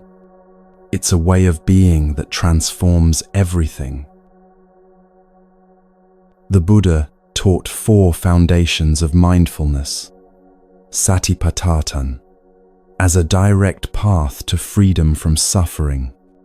These aren't abstract concepts. They're specific ways of paying attention that, when practiced consistently, untangle you from the habits that cause pain. The first foundation is mindfulness of the body. This means feeling what it's actually like to inhabit your body, not as an idea but as direct sensation. Right now, can you feel your feet, your hands, the weight of your body wherever you're sitting or standing? Most of the time we're so lost in thought we barely notice we have a body until it hurts. The Buddha taught a specific practice called anapanasati, mindfulness of breathing, not controlling the breath, not making it special, just feeling it as it is. The sensation of air moving in through your nose or mouth, filling your lungs, then releasing out again. Try it right now, just for 3 breaths. Bring your attention to your breathing. In and out. In and out. In and out. What happened? Did your mind wander? Did you notice thoughts pulling your attention away? That's not a problem. That's what minds do. The Buddha called it capicita, the monkey mind, jumping from branch to branch, never still. The practice isn't to stop thoughts. It's to notice when attention has wandered and gently bring it back, again and again. Each time you bring it back, you're training a new capacity, the ability to be present instead of lost in thought. Why the breath? Because it's always happening, always here, always available, as an anchor to the present moment. Your breath doesn't exist in the past or future, only now. When you're with your breath, you're with reality, as it actually is. The Buddha taught that you can expand this practice to include all aspects of the body. Walking meditation, feeling each step, the heel touching down, the weight shifting, the foot lifting. Eating meditation, noticing the colors, textures, flavors, the act of chewing, swallowing. Even mundane activities like washing dishes or brushing your teeth become opportunities for presence when you bring full attention to the sensations involved. The second foundation is mindfulness of feelings, not emotions exactly, but the quality of pleasant, unpleasant, or neutral that accompanies every experience. When you taste something, there's immediately a subtle feeling tone. Pleasant if you like it, unpleasant if you don't, neutral if it doesn't register strongly. The same with every sight, sound, thought, sensation. Why does this matter? Because the Buddha taught that craving and aversion arise at this level. You feel something pleasant and immediately want more of it. You feel something unpleasant and immediately want it gone. This happens so fast, you usually don't notice it. But if you can catch it at this stage, just observing pleasant feeling or unpleasant feeling without immediately grasping or pushing away, you interrupt the chain that leads to suffering. The third foundation is mindfulness of mind states, noticing when your mind is angry, calm, distracted, focused, contracted, spacious. Not judging these states, not trying to change them, just recognizing them clearly. Anger is present, peace is present, confusion is present. This creates crucial space. Instead of, I am angry, which makes anger your identity, you see, anger is present, which recognizes it as a temporary visitor. The difference might seem subtle, but it changes everything about how you relate to your experience. The fourth foundation is mindfulness of dhammas, mental phenomena, patterns, the teachings themselves arising in your direct experience. This is where you start to see impermanence, see dependent origination, see how craving arises and passes away, not as intellectual concepts, but as lived reality. All four foundations have one thing in common. They anchor you in the present moment. Because here's the deepest truth the Buddha taught about time. The past is gone, the future hasn't arrived, and all we ever have is now. Your suffering almost never exists in the present moment itself. Right now, in this very instant, are you okay? Not thinking about what happened or what might happen. Right now, is there breath in your body, ground beneath you, life flowing through you? Usually, yes. The crisis is in your thoughts about past or future, not in the actual present. The Buddha taught that past and future are mind-made constructions. Memory and imagination, both useful tools, but not the same as reality. When you're lost in thoughts about yesterday or tomorrow, you're not actually here. You're in a mental movie, and that movie is where most suffering happens. Presence breaks the chain of dependent origination. When you're truly present, you see thoughts arising before you believe them. You feel emotions before you become them. You notice impulses before you act on them. There's space, and in that space, wisdom can operate instead of habit. This isn't about living in denial of past or future. You can learn from the past, and plan for the future, but you do both from the ground of presence. You remember yesterday without drowning in it. You consider tomorrow without anxiety consuming you. The difference is where you're standing while you do it. Let's practice together for just a moment. Bring your attention to your breath right now. Not changing it, just feeling it. Notice one full breath, in and out. Now expand your awareness to include sounds around you. Whatever sounds are present, near or far, loud or quiet, just hearing them without labeling or judging. Now include body sensations, any areas of tension or ease, temperature, touch, the felt sense of being in a body, right here, right now. This is presence, this immediate, direct awareness of what is.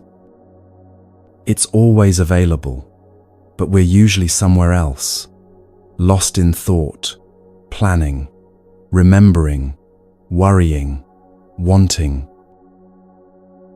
The more you practice returning to presence, the more you discover that freedom isn't somewhere else or sometime later.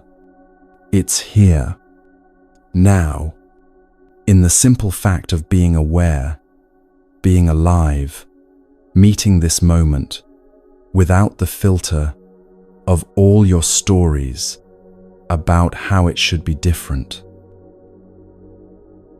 And when you live from this place of presence more and more, everything begins to shift. Not because your circumstances change, but because your relationship to them transforms completely.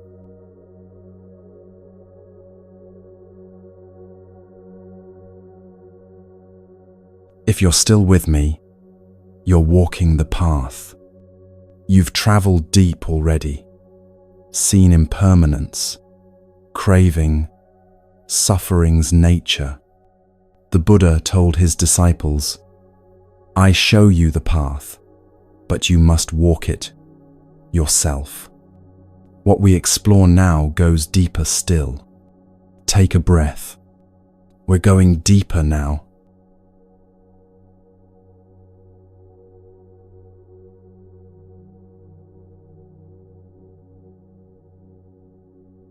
There's a moment on the spiritual path that no one warns you about.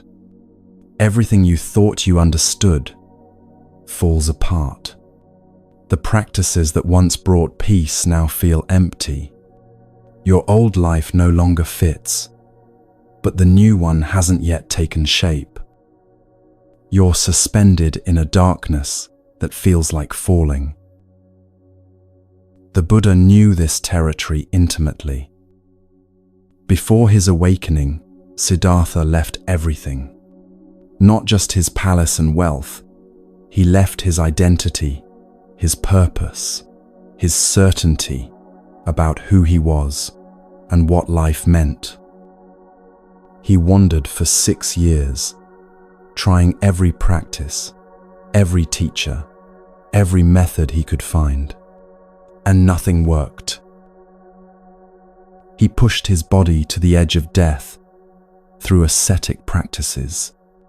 He mastered profound meditation states, the jhanas, states of consciousness beyond ordinary experience.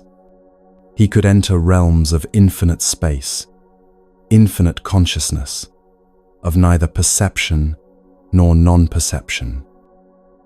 But when he came out of these states, suffering was still there, waiting. The jhanas are real states, not fantasy. Deep concentration can take you to extraordinary places, where the body seems to dissolve, where boundaries between self and space vanish, where consciousness expands beyond anything you thought possible. Siddhartha became a master of these states. His teachers praised him, told him he'd reached the highest attainments. But he knew something was missing. These sublime states were still conditioned, still temporary.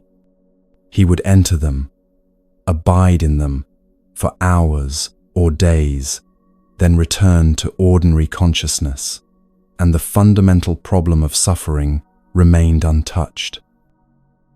It was like taking the most exquisite vacation, but then coming home to find your house still on fire. He could achieve the first jhana, a state of rapture and pleasure born from withdrawal from sensory experience. The second jhana, where even the mental activity of applied thought settled, leaving just unification of mind. The third jhana, where rapture faded into a deeper equanimity and contentment. The fourth jhana, perfect stillness, perfect equanimity, beyond pleasure and pain. But he didn't stop there. He entered the formless realms, the dimension of infinite space, where all form dissolved into spaciousness. Then the dimension of infinite consciousness, where even space disappeared into pure awareness. Then the dimension of nothingness, where even consciousness, as an object, vanished. Finally, the dimension of neither perception nor non-perception, the most subtle state of consciousness possible. His teachers said this was the highest attainment, the pinnacle of spiritual achievement. But Siddhartha saw clearly, these were still conditioned states. Beautiful, peaceful, extraordinary, but not liberation. They arose, they passed away. The one who entered them and left them was still caught in becoming. This realization, that even the most sublime spiritual experiences aren't the answer, devastated him. If these weren't liberation, what was? Where else could he look? He'd tried everything. This is rarely talked about, that the Buddha's awakening came not after success, but after the complete collapse of everything he'd tried. He sat by that river, emaciated and exhausted, watching his reflection in the water, and realized he was no closer to freedom than when he'd begun. That moment of recognizing failure, of admitting, "I don't know," that was the turning point. In Zen Buddhism, they call this Dai-gi, the great doubt. Not the small doubt that questions this teaching or that practice, but the doubt that questions everything, that strips away all certainties until you're standing naked in not knowing. Zen masters say that great doubt leads to great awakening, but you have to be willing to let everything crumble first. The crisis isn't a detour from the path, it is the path. Think about what happens when a snake sheds its skin. There's a period where the old skin has loosened, but the new one isn't fully formed. The snake is vulnerable, essentially between identities. But this vulnerable period is necessary. Without it, growth is impossible. You might be in such a period right now. Maybe you've lost something, a relationship, a job, a belief system that once gave your life meaning. Maybe you're questioning everything you thought you knew about yourself. Maybe the spiritual practices that once brought comfort now feel mechanical, empty. This isn't regression. This is deepening. There's a powerful story in the Buddhist scriptures about a man named Angulimala. His name means finger garland because he wore a necklace of human fingers, the fingers of people he'd killed. He was a serial murderer, terrorizing an entire region, hunting victims to reach 1,000 kills as some twisted spiritual practice. Angulimala had once been a promising student named Ahimsaka, the harmless one. His teacher, jealous of his abilities and wanting to destroy him, gave him a terrible instruction. He told Ahimsaka that to achieve spiritual perfection, he must kill 1,000 people and bring their fingers as proof. In his devotion and naivety, Ahimsaka believed this was a genuine spiritual teaching. He became Angulimala, the finger-garlanded one, and began his horrific path. By the time we meet him in the suttas, he's killed 999 people. He needs one more victim to complete his 1,000. The entire region lives in terror. Even his own mother was coming to warn him that the king's army was preparing to hunt him down. In his madness, Angulimala had decided she would be his 1,000th victim. One day, the Buddha walked deliberately into the forest where Angulimala hunted. People had warned him not to go.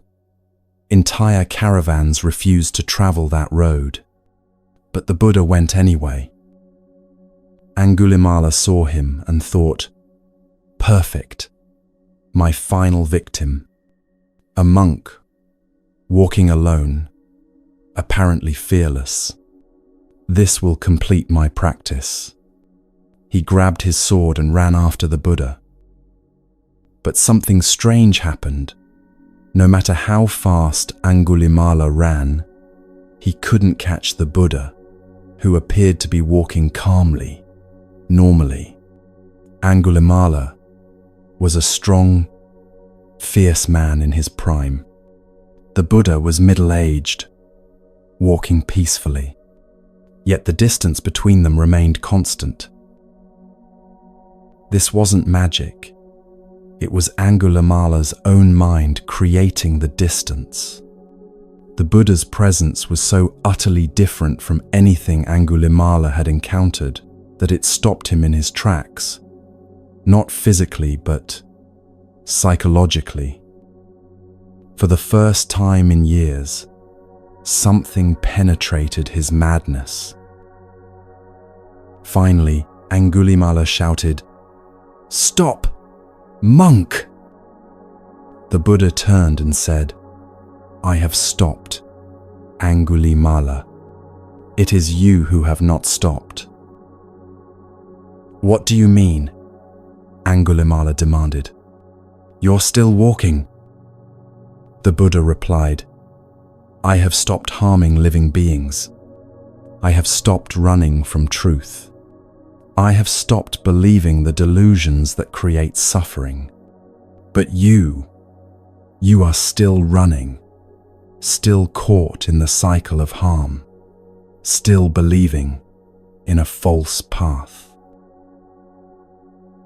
In that moment, everything Angulimala thought he knew shattered. He had been running from himself, from truth, from reality, his entire life. The Buddha's simple words pierced through years of delusion.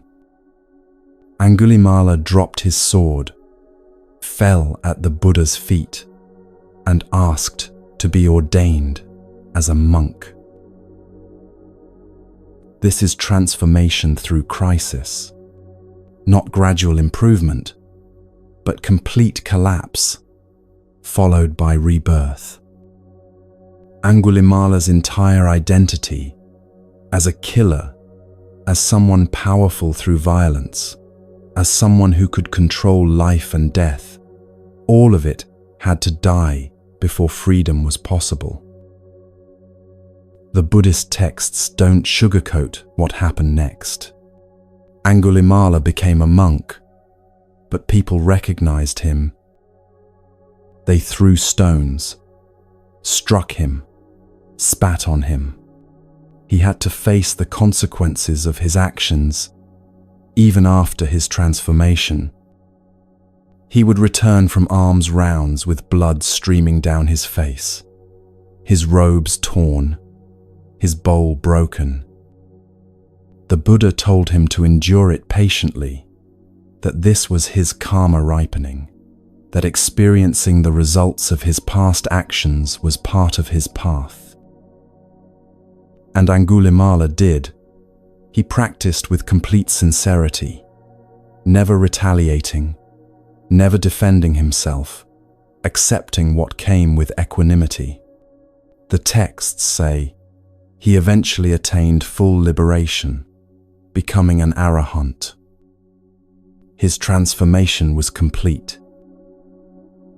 The same is true for subtler forms of identity. Maybe you've built your sense of self around being successful, or being needed, or being right, or being spiritual.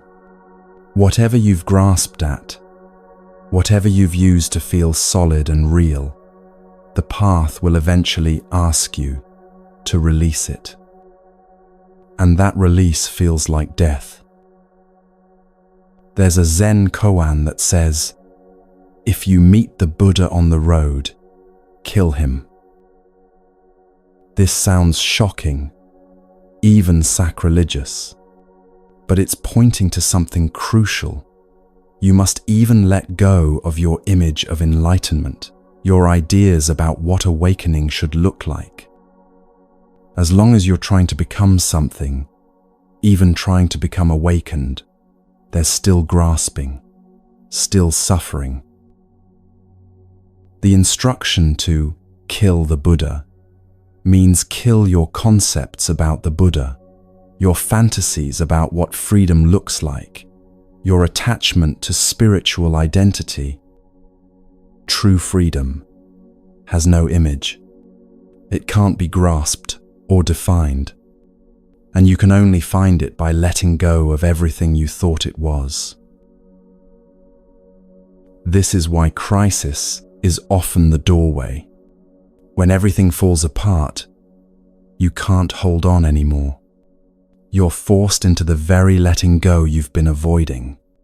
What feels like the end of your world is actually the beginning of freedom. But here's what's essential to understand. You're allowed to be lost. You're allowed to not know. You're allowed to feel like everything is falling apart. This isn't failure. This is the path working. The Buddha himself spent 49 days under the Bodhi tree before his final awakening. Buddhist tradition describes how he was assailed by Mara, the personification of delusion, fear, doubt. Mara threw everything at him: temptation, terror, accusations of unworthiness. Mara said, "Who do you think you are to claim awakening? What right do you have? You're nobody. Nothing. Give up this foolish quest." The Buddha didn't fight Mara. He didn't argue or defend himself. He simply touched the earth and said, "I am here. The earth is my witness." That simple gesture of being present, of not fleeing or fighting, that was his victory. Your crisis, whatever form it takes, is your encounter with Mara. All your fears, all your doubts, all your shadows, they come into the light. And your only job is to stay present with them, to touch the earth, to say, I am here, even when you don't know what comes next. On the other side of the dark night is a dawn you can't imagine from within the darkness. But you have to trust the process. You have to let the old self die, not because something is wrong, but because something is finally, deeply right. And what you discover in that darkness is something the Buddha taught explicitly. There's a natural order to things, a rhythm you can trust even when you can't see it.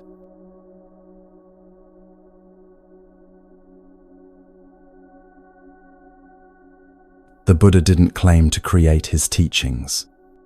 He said he discovered them, like someone finding an ancient path overgrown in the forest, a path that was always there, waiting to be walked again. He called this natural law Dhamma, the way things actually are, independent of belief or opinion. Not a divine command handed down from heaven, but the inherent nature of reality itself. In one discourse, the Buddha said, whether Buddhas arise or not, this law stands. This stability of the Dhamma, this orderliness of the Dhamma, that all formations are impermanent, that all formations are suffering, that all phenomena are without self. The Tathagata awakens to this and breaks through to it. Having done so, he explains, teaches, proclaims, establishes, discloses, analyzes, and elucidates it. Think about gravity. Gravity isn't a rule someone invented. It's how the universe works. You can deny it. You can be ignorant of it. You can try to fight it, but it keeps operating. The Dhamma is like that. These teachings about impermanence, about dependent origination, about the nature of suffering and its end, they're not beliefs you adopt. They're descriptions of how reality actually functions. The Buddha said his awakening was seeing the Dhamma clearly, seeing the natural law that governs all conditioned existence. And once you see it, you can work with it instead of against it. Everything in nature follows its own timing, its own rhythm.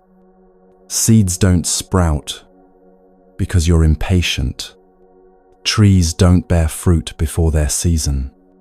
Rain doesn't fall because you need it. It falls when conditions are right. This is svabhava, the inherent nature of things, the way each phenomenon unfolds, according to its own character. A mango tree produces mangoes, not apples. It can't be rushed or forced to produce something other than what it is. A mango seed carries within it the entire blueprint for a mango tree, the height it will reach, the shape of its leaves, the sweetness of its fruit. You can provide good soil, adequate water, sufficient sunlight.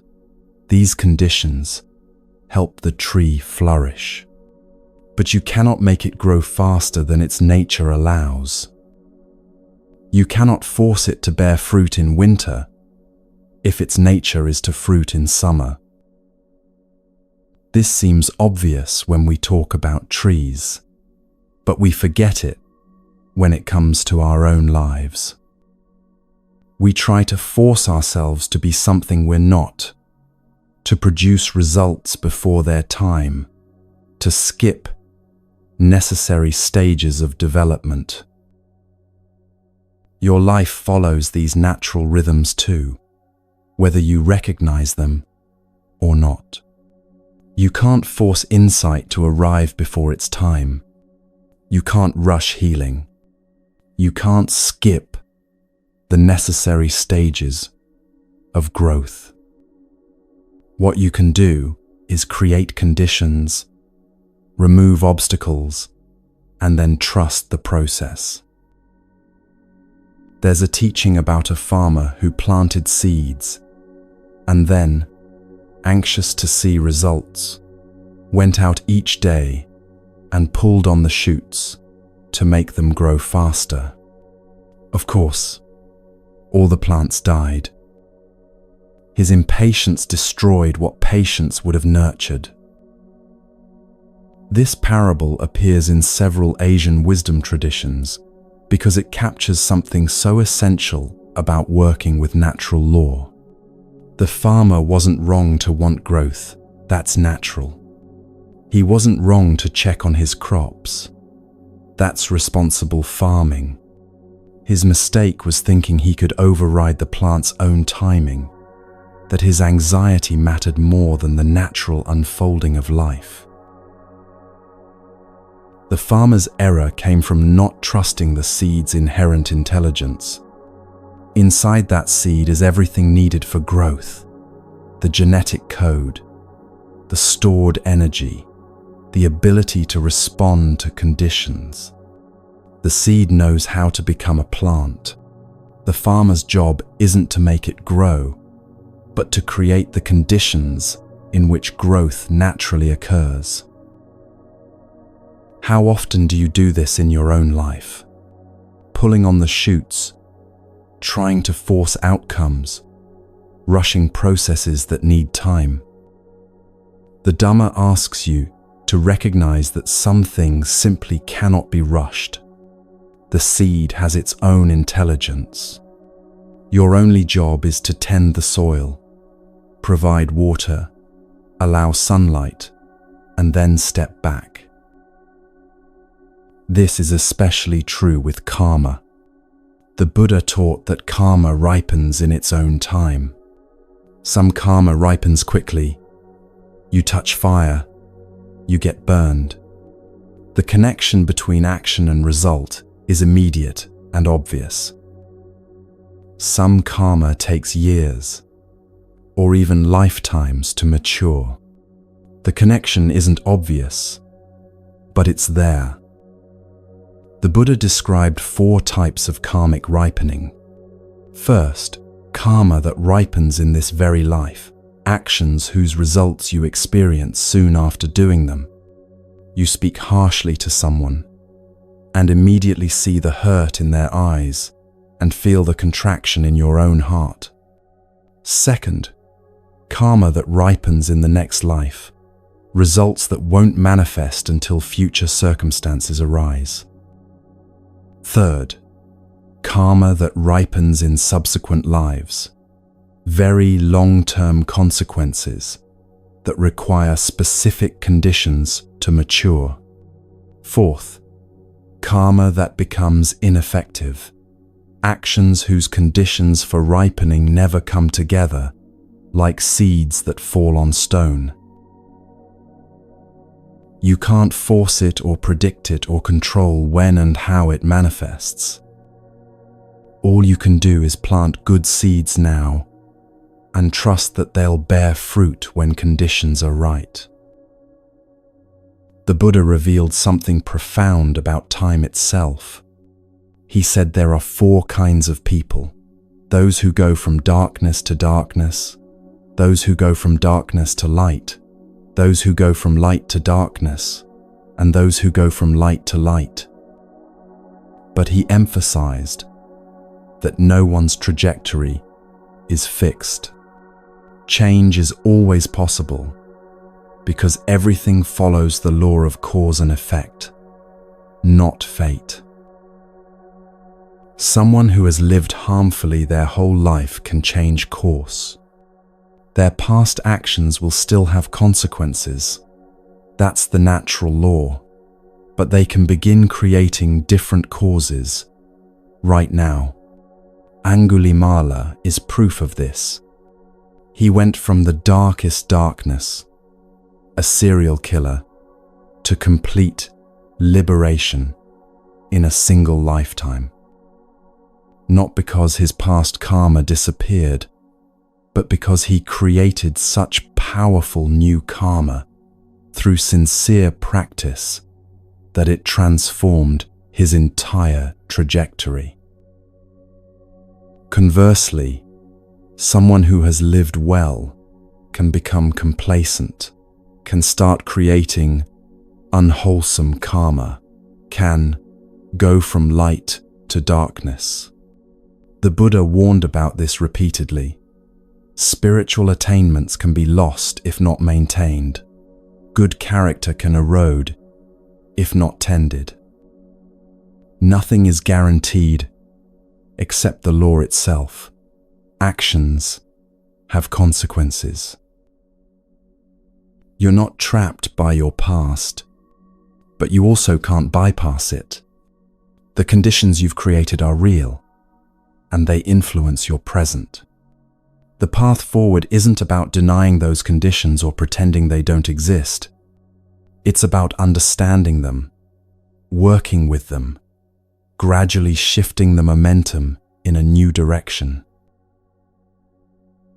This requires patience, one of the most undervalued qualities on the spiritual path. Not passive waiting, but active, engaged patience. Tending your practice day by day, even when you don't see results. Maintaining integrity in your actions, even when the benefits aren't immediate. Trusting that causes ripen into effects in their own time. The natural law doesn't care about your timeline or your plans, but it responds perfectly to conditions. When you align with the Dharma instead of fighting it, everything becomes easier, not because life stops presenting challenges, but because you stop adding unnecessary struggle. You begin to sense the rightness of things as they are, even when they're difficult. You begin to feel the current of natural law carrying you, and you learn to swim with it instead of against it. This is what the Buddha meant by liberation. Not escape from reality, but profound alignment with it. And when you understand this, you start to see something even more fundamental, that your experience of reality is shaped by your mind in ways you've never fully recognized.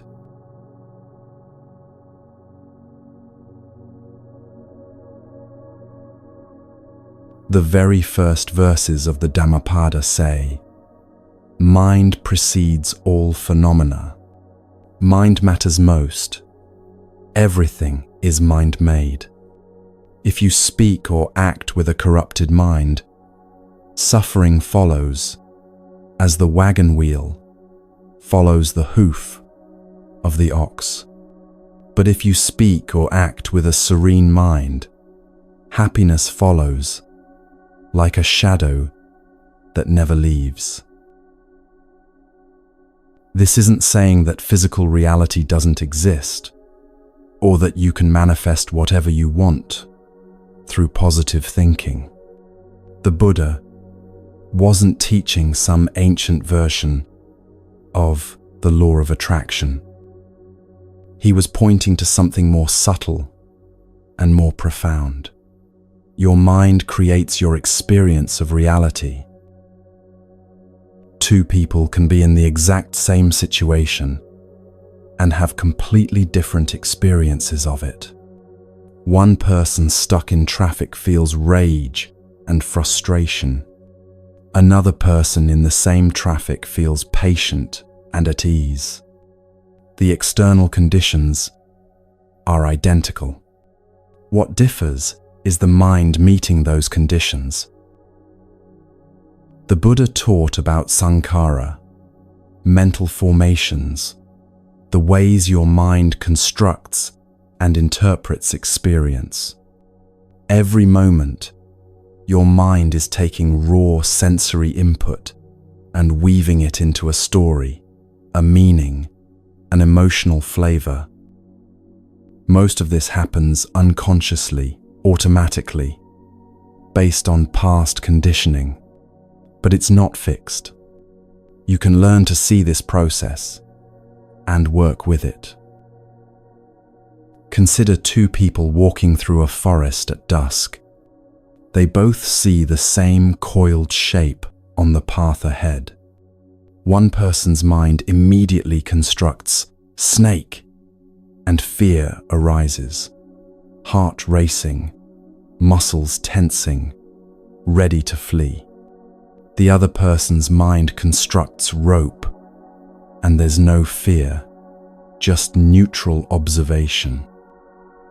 When they get closer and see it's actually a rope, both were experiencing mental formations, not objective reality. The first person's suffering was real, but it was created entirely by their mind's interpretation. The Buddha used this exact example in his teachings, the rope and the snake, to show how perception works. The rope isn't inherently frightening. The snake that was imagined never existed, but the fear was absolutely real, creating physical reactions, emotional turmoil, maybe even traumatic memory. All from the mind's construction. There's a story about a king who wanted to walk barefoot everywhere, but found the ground too rough and painful. He decided to have all the roads in his kingdom covered with soft leather so his feet would be comfortable. The cost would be enormous. The project would take years, and still he couldn't cover every path, every forest trail, every rocky outcrop in his entire kingdom. His wise minister suggested a simpler solution. Why not just wrap leather around your own feet? And thus, shoes were invented. This is what working with the mind means. You can't control the whole world, can't make everything comfortable, can't prevent all difficulty, but you can change how you meet what comes. You can transform your relationship with experience by transforming your mind. The Buddha called this changing your ditahi, your view, the lens through which you see everything. Right view, the first aspect of the Eightfold Path, isn't about having correct beliefs. It's about seeing clearly, without the distortions of craving, aversion, and delusion. When your view changes, everything changes. You're still in the same body, the same circumstances, but your experience is fundamentally different. This is how inner transformation manifests as outer change, not by altering external conditions, but by altering the mind that experiences those conditions. The Buddha taught that there are 10 fetters, 10 chains that bind us to suffering. The first 3 are identity view, doubt, and clinging to rites and rituals. All 3 are fundamentally about wrong view, about seeing reality through a distorted lens. When these first 3 fetters are broken, you become a stream enterer, someone who has entered the stream that flows inevitably toward liberation. This happens not through years of practice necessarily, but through a shift in seeing. Identity view means believing in a permanent, unchanging self. When you see clearly that what you call I is actually a process, not a thing, a flowing river, not a solid rock, the first fetter breaks. Doubt means uncertainty about the path, about whether practice actually works. When you see the truth directly, even once, doubt dissolves. Clinging to rites and rituals means believing that external practices alone bring liberation, without understanding the transformation of mind they're meant to support. Take a moment right now and notice one mental formation. Maybe it's a judgment about something, this is good, or this is bad. Maybe it's a story about yourself, I'm the kind of person who. Maybe it's an assumption about how things should be. Just notice it. See how your mind is actively constructing your experience moment by moment. When you see this clearly, a profound freedom becomes possible. You're no longer trapped by your thoughts because you see them as thoughts, not as absolute truth. You're no longer buffeted by every emotion because you recognize emotions as weather patterns in the mind, not your identity. This doesn't make you passive or indifferent. It makes you responsive instead of reactive. You can still engage fully with life, but from a place of clarity rather than confusion. And as you deepen in this understanding, you begin to see that you're not walking this path alone.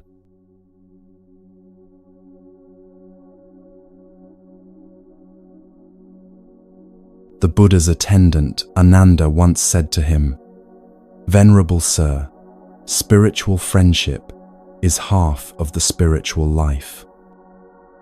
The Buddha corrected him immediately. "Not so, Ananda. Spiritual friendship is the whole of the spiritual life."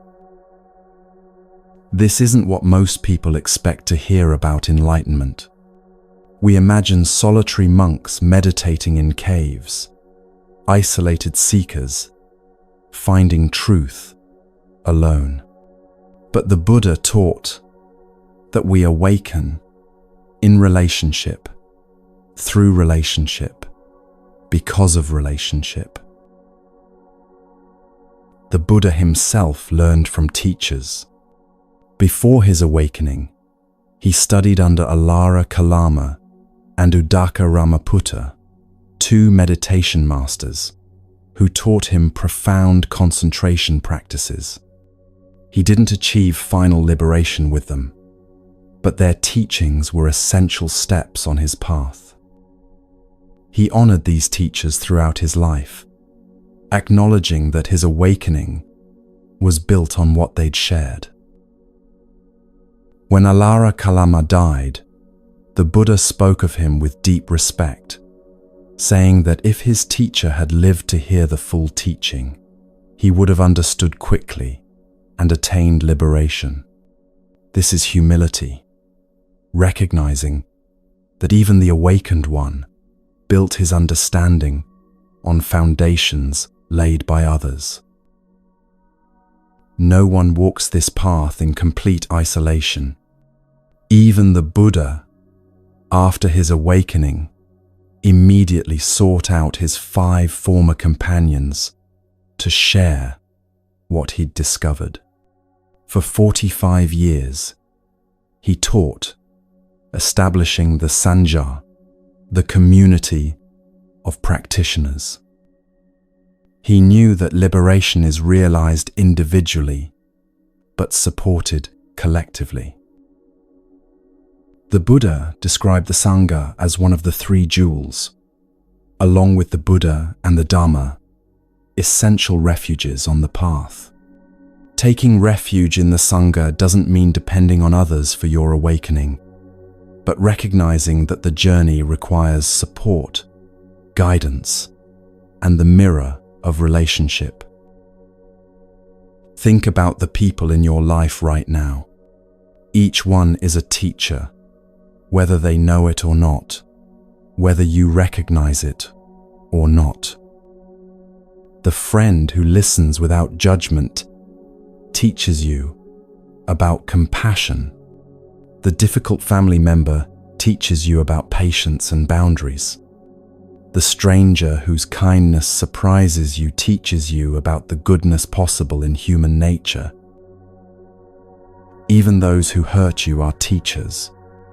This doesn't mean you should stay in harmful relationships or accept mistreatment, but you can acknowledge that difficult people show you your edges, your reactive patterns, your unhealed places.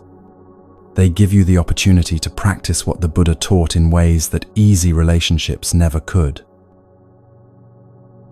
Kalyana mittata means noble friendship, spiritual friendship, relationship based on mutual support for awakening. It's not about people liking each other or sharing interests. It's about helping each other stay awake, stay honest, stay on the path, even when it's difficult. The Buddha described 4 qualities of a spiritual friend. They restrain you from wrongdoing. They encourage you toward good. They teach you what you haven't heard. And they point out the path to liberation. These aren't people who tell you what you want to hear. They're people who tell you what you need to hear, with kindness but also with honesty. True spiritual friendship involves both support and challenge. A real friend won't let you fool yourself, won't enable your delusions, won't pretend everything is fine when you're creating suffering for yourself or others. But they also won't judge you, won't abandon you in difficulty, won't use your vulnerabilities against you. This balance is rare and precious. The Buddha also taught about admirable friendship versus harmful companionship. Harmful companions lead you toward unwholesome actions, reinforce your delusions, encourage your worst tendencies. Admirable friends inspire you toward virtue, reflect your best qualities, challenge you to grow. One of the most important choices on the path is choosing your companions wisely. Not everyone stays in your life forever, and that's okay. Some people are with you for years, walking the whole path alongside you. Others appear for a single conversation, a brief moment of connection that shifts something fundamental, and then they're gone. Both are equally valuable. The Buddha taught to let go with gratitude. When someone's part in your journey is complete, you don't need to cling or feel abandoned. You can appreciate what was shared and release them to their own path. This is love without attachment, honoring the connection while accepting its natural arc. And you, too, are someone's teacher. Whether you intend it or not, your presence in others' lives matters. The way you speak, the choices you make, the quality of attention you bring, all of this affects those around you. You're part of the web of spiritual friendship, offering support even when you don't realize it. The Sangha, in its deepest sense, isn't just the community of monks or even of Buddhists. It's everyone genuinely walking toward freedom, toward truth, toward love, and recognizing each other on that path, supporting each other, learning from each other. This is how the teaching stays alive, generation after generation.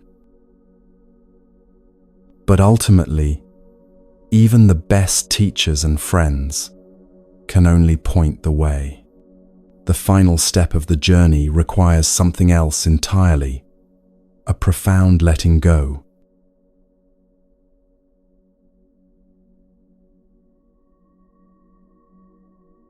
There comes a point on the path when you have to release even your grip on the path itself.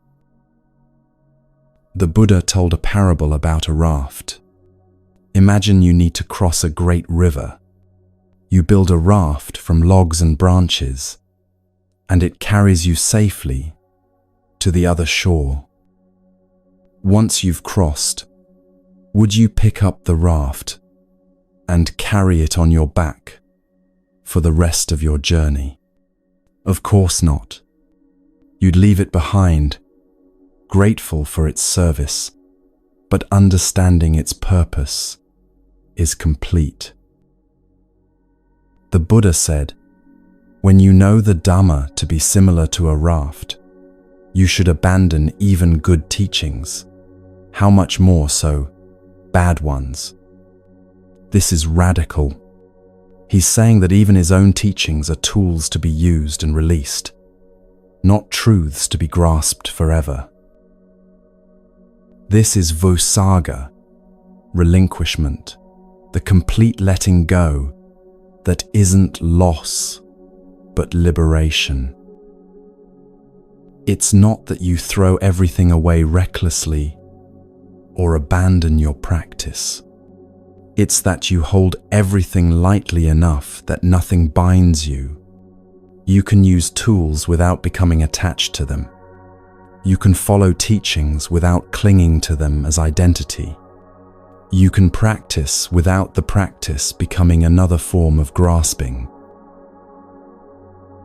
There's a famous Zen story about a student who came to a master with a teacup, asking to be filled with wisdom. The master began pouring tea and kept pouring even as the cup filled and overflowed, tea spilling everywhere. The student cried out, "Stop! The cup is full." The master replied, "Like this cup, you are full of your own ideas and opinions. How can I show you anything unless you first empty your cup?" This koan appears in verified Zen collections, and it points to something essential about learning and transformation. You can't receive new understanding if you're full of old certainties. You can't see clearly if you're convinced you already know how things are. Vusagga is emptying the cup again and again. But emptying isn't the same as throwing away thoughtlessly. It's more like composting. You release what you've been holding, but you do so with care and attention, allowing it to transform into something that nourishes new growth. The Buddha taught that you should cling to nothing, not to views, not to practices, not to states of consciousness, not even to the idea of enlightenment. The moment you grasp at anything, even something good and wholesome, you've created the conditions for suffering. This is perhaps the most paradoxical teaching. You have to practice diligently, but without attachment to results. You have to follow the path sincerely, but without clinging to being on a path. You have to develop wisdom, but then release even your attachment to being wise. Think of it like training a wild horse. If you're too forceful, the horse rebels. If you're too loose, the horse runs wild. You need firmness and gentleness together, guidance without domination. Eventually, horse and rider move as one, and there's no sense of forcing or controlling, just natural, harmonious movement. The Buddha used another image. He said, "Right effort is like holding a bird. If you grip too tight, you'll crush it. If you hold too loosely, it will fly away." You need just enough presence to maintain connection without creating harm. That's the quality of Vasaga. Present, but not grasping. Engaged, but not clinging. That's what Vasaga allows. A natural movement through life without the constant tension of grasping and pushing away. The freedom this creates is unlike anything else. It's not the freedom to do whatever you want. That's just slavery to impulse. It's the freedom of having nothing to defend, nothing to prove, nothing to become. You can engage fully with life precisely because you're not trying to extract security from it. The Buddha taught about different stages of letting go. First, you let go of obvious harmful things, actions that create suffering for yourself and others. Then you let go of subtle attachments, preferences, opinions, the need to be right. Then you let go of good things that still bind you, even wholesome states of mind if you're clinging to them. Finally, you let go of letting go itself. You release the one who's releasing until there's just open, free awareness with no center point. Right now, in this moment, you can practice this. Take one thing you're holding, maybe an idea about yourself, maybe a plan for the future, maybe a belief you've been defending, maybe even your understanding of these teachings. Can you release your grip, just slightly? Not reject it, not throw it away, just hold it a bit more lightly. Notice what happens when you do. There might be fear, the fear that if you don't hold tight, everything will fall apart. But underneath that fear is something else, a vast openness, a kind of peace that doesn't depend on controlling anything. This openness is your true nature, not something you need to create or achieve, but something you uncover by releasing what covers it. Like the sky that's always there behind the clouds, you don't create the sky by clearing the clouds. You simply reveal what was always present. The Buddha's last words to his disciples were, "All conditioned things are subject to decay. Strive on with diligence." Even at the moment of death, he didn't give them something to cling to, some final, absolute truth to grasp. He pointed them back to the practice, back to their own effort, back to the truth of impermanence itself. This is the ultimate teaching of Vasaga. Everything passes, everything changes, everything must be released, eventually. Even your life, even this moment, even the one reading or listening to these words. Everything arises, abides briefly, and dissolves.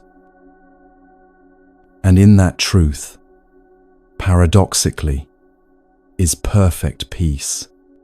Because when you finally stop fighting impermanence, when you release your desperate grip on what cannot be held, you discover that you don't need to hold anything at all. You can rest in the flow, trusting the natural law, knowing that you're part of something vast and perfect, exactly as it is. This is freedom, not somewhere else, not in some future moment, not after you've achieved, or understood, or become anything. Here, now, in the simple act of releasing your grip and allowing life to be as it is. The path has brought you here, to this moment, to this understanding, and now, perhaps, you can see that there was never anywhere to go. You were always already home. The journey was just the way of recognizing what you never actually left. Everything arises from causes and conditions.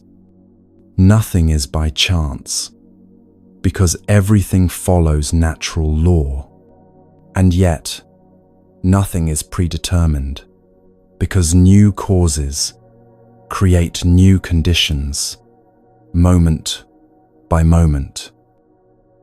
This is the dance of freedom, working with what is while creating what will be, grounded in understanding, moved by compassion, released from the need to control. The Buddha's final invitation stands: be a lamp unto yourself. Trust your own practice, your own understanding, your own awakening. The path is here. The truth is here. Freedom is here. And you, walking this path, being this presence, living this truth, you are already whole.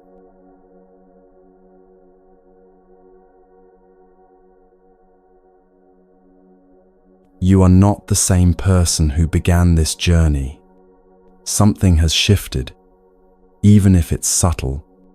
The Buddha taught that everything arises from causes and conditions, and in these hours together, new conditions have been created.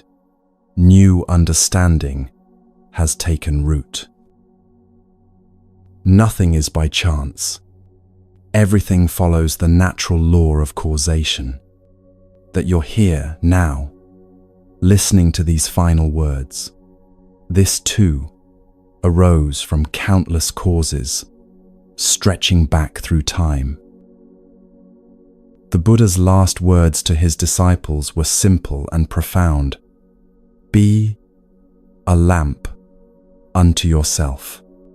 Don't look outside for what can only be found within. The wisdom you've encountered today wasn't foreign to you. It was your own Buddha nature recognizing itself. And the practice continues, not as burden, but as path, not as something to complete, but as a way of living. Begin with one simple practice, right mindfulness from the Eightfold Path. Notice your breath, just for 3 breaths each morning. That's all. Let everything else unfold from there. The Buddha's invitation was always ehi passiko. Come and see for yourself. Not believe, not accept blindly, but investigate, practice, discover. If one insight arose for you today, perhaps share it in the comments below. Your words might be the teaching someone else needs to hear. We're all walking this path together, supporting each other. If you'd like to continue this journey, you're welcome here, anytime. May all beings be free from suffering. May all beings find peace. May you walk in wisdom and compassion. The path is yours now.